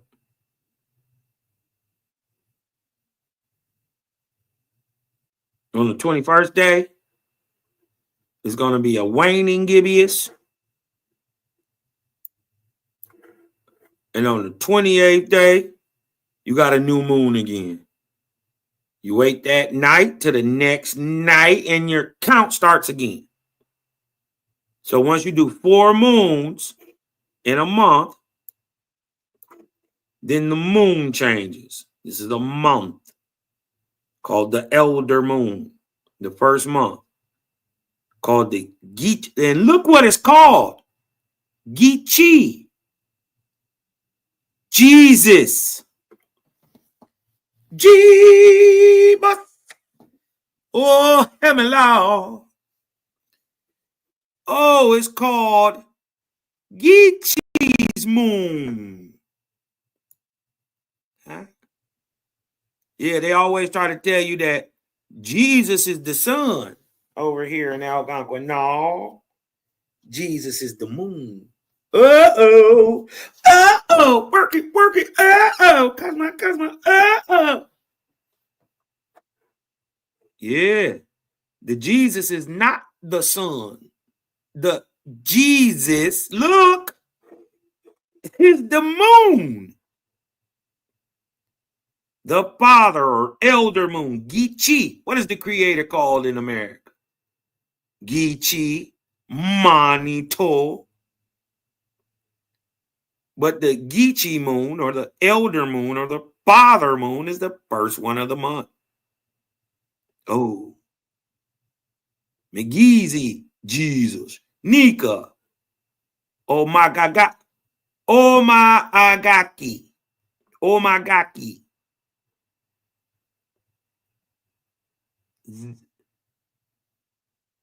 Zagi Banawi. Wabi Banawi. Mini Jesus. Mini Jesus. Manu Minike. Dagwagi. Bimam Owad. Gashdini Jesus. The ego. Ooh, that sounds like almost like egotin. Egotin. See, Egoquim is the name of the creator. Egotinawi in the Manidu. Manito. Oh! Gichi, beginning. Manito, ending. Oh! I didn't even know that. I did not peep that. Oh. What's the name of the spirit, the great spirit in America? Gichi Manito. First and last. Beginning and ending. Creator. Gichi. Destroyer. Manito. Ooh. Cold. I didn't even see that. I didn't even see that. Manito in the Gichi. The creator's name in America in Algonquin is Gichi Manito. The beginning and the end of. That's crazy. That's crazy. I didn't even see that, y'all. I swear I'll be doing this stuff live. You dig what I'm talking about? Because I don't be wanting to. I don't like it when it feel fake, feel forced. I didn't know that. Gichi Manito. That's crazy. The beginning and the end, the first and the last. Alpha and Omega. Wow. Wow. Man. I could have not seen this coming, man. Creator is good. Huh? If you're getting a little something out of here, man, hit me with some fire emojis, man. Hit me with some vortexes and hit me with some ones in the chat, man. Hit me with some ones, some fire emojis. Hit me with that vortex. Creator cooking this morning. Oh, Cosmo, I've been reading this book, looking at this stuff 10, 12 years, y'all. Every day, a waspy slapped me in the head with something new that I did not see. That I thought I knew this. See how knowledge really works? It don't never stop. I thought I knew this. I really wasn't looking, was I? Because I couldn't even see my own creator built right in. Damn. Ooh, boy. Huh? Look at the sun just came out. Woo! Jaja like cooking. Y'all can't listen. They can't stop the creator, bro. He's something different. He different. Hold on, let me get back to how do I leave out of this big screen? Where's all my tabs at? Hold on, y'all. Give me a second. I'm gonna figure this out.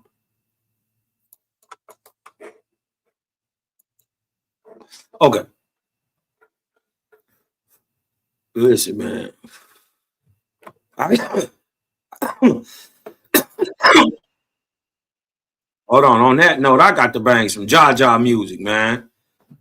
I got to bang some Jaja music on that one, man. This one just cracked my wig. Hold on, man. I got to play some Jaja music on the way out. You dig what I'm talking about? I got to play me some Jaja music. Why? Hold on.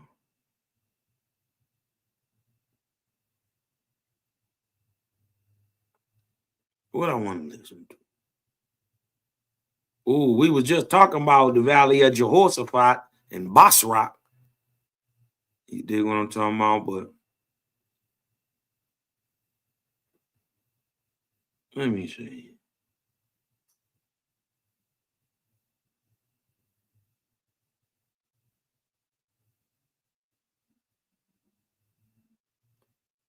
Huh?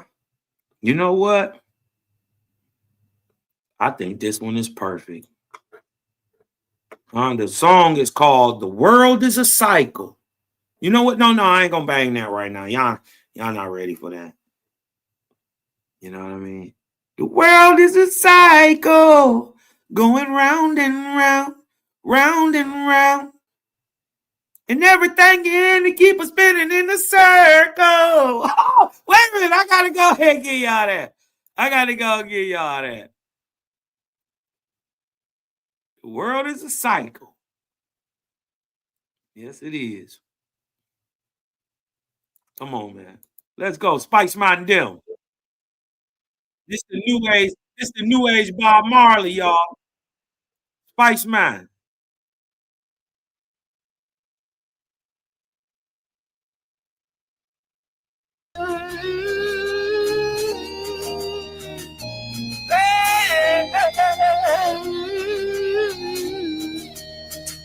Oh, na.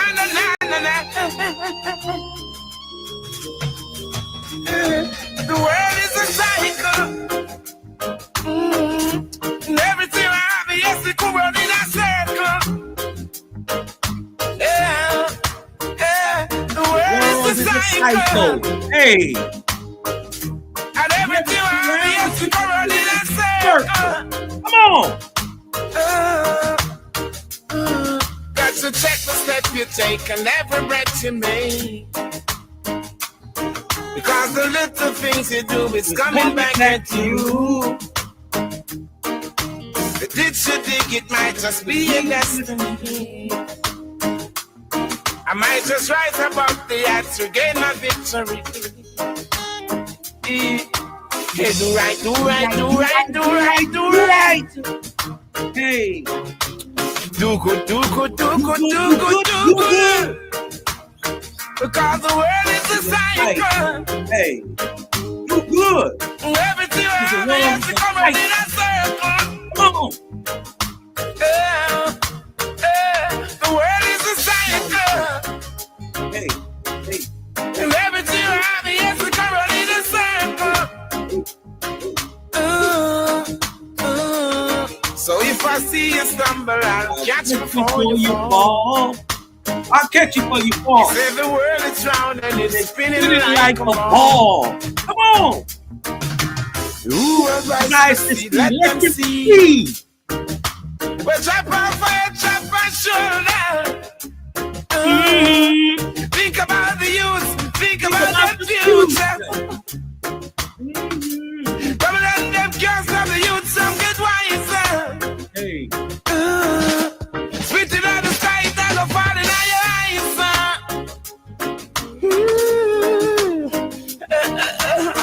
In everything you do, remember to pray. You find your Hey, keep the devil away. In everything you do, remember to pray.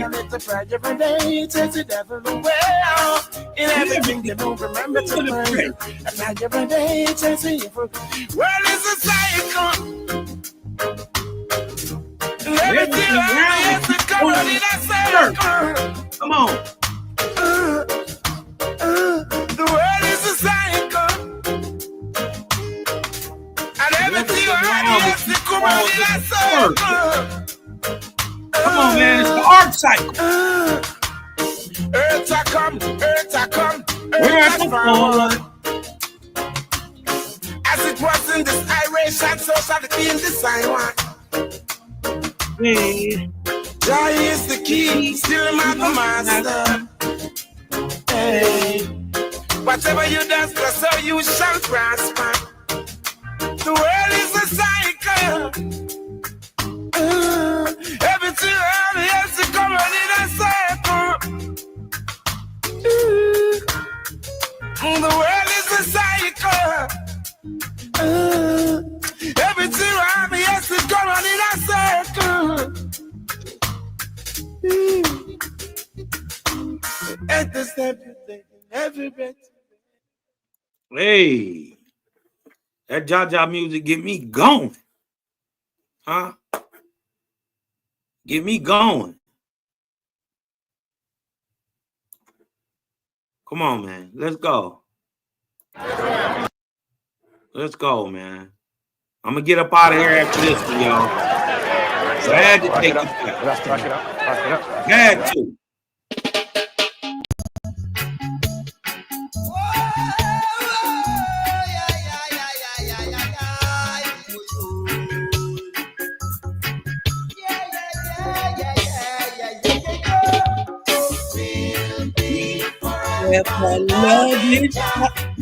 Hey.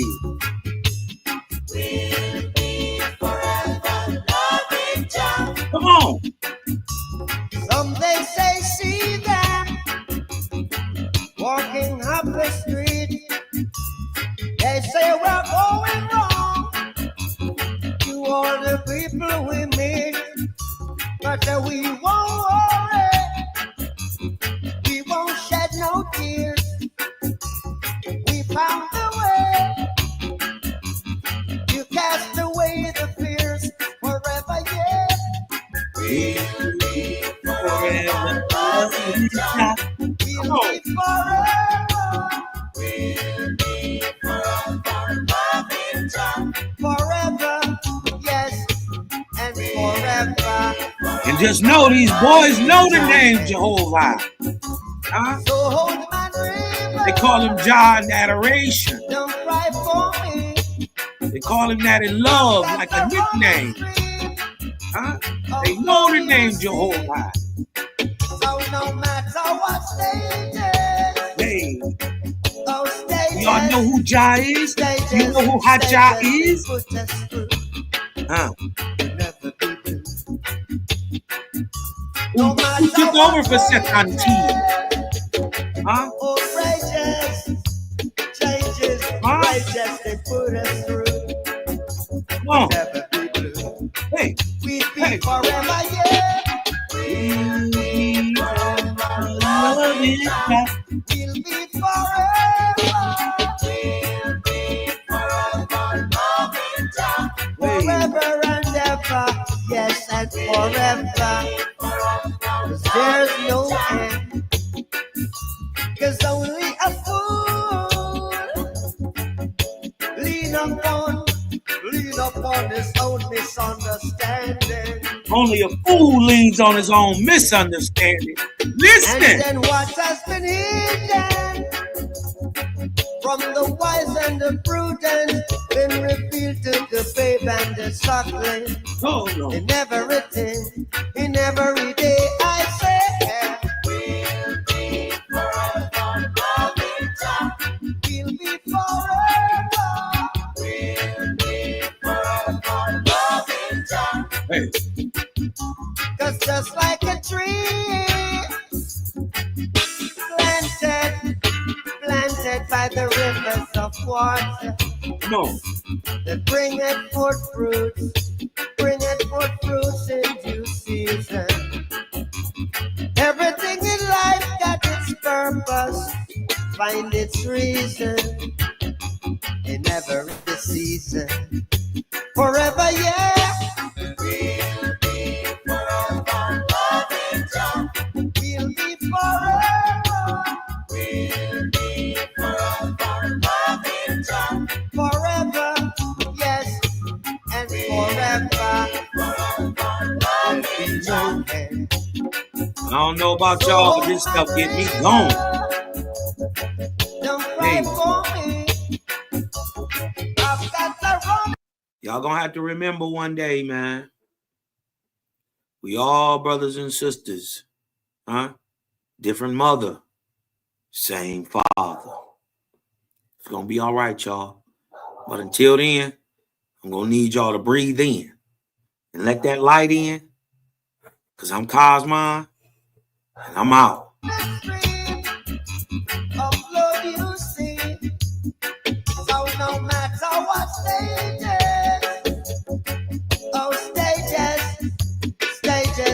stages they put us through.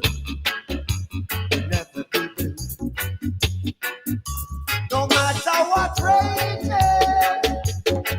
outrageous changes, righteous they put us through. We'll never be blue. We'd be forever, yeah. We'll be forever loving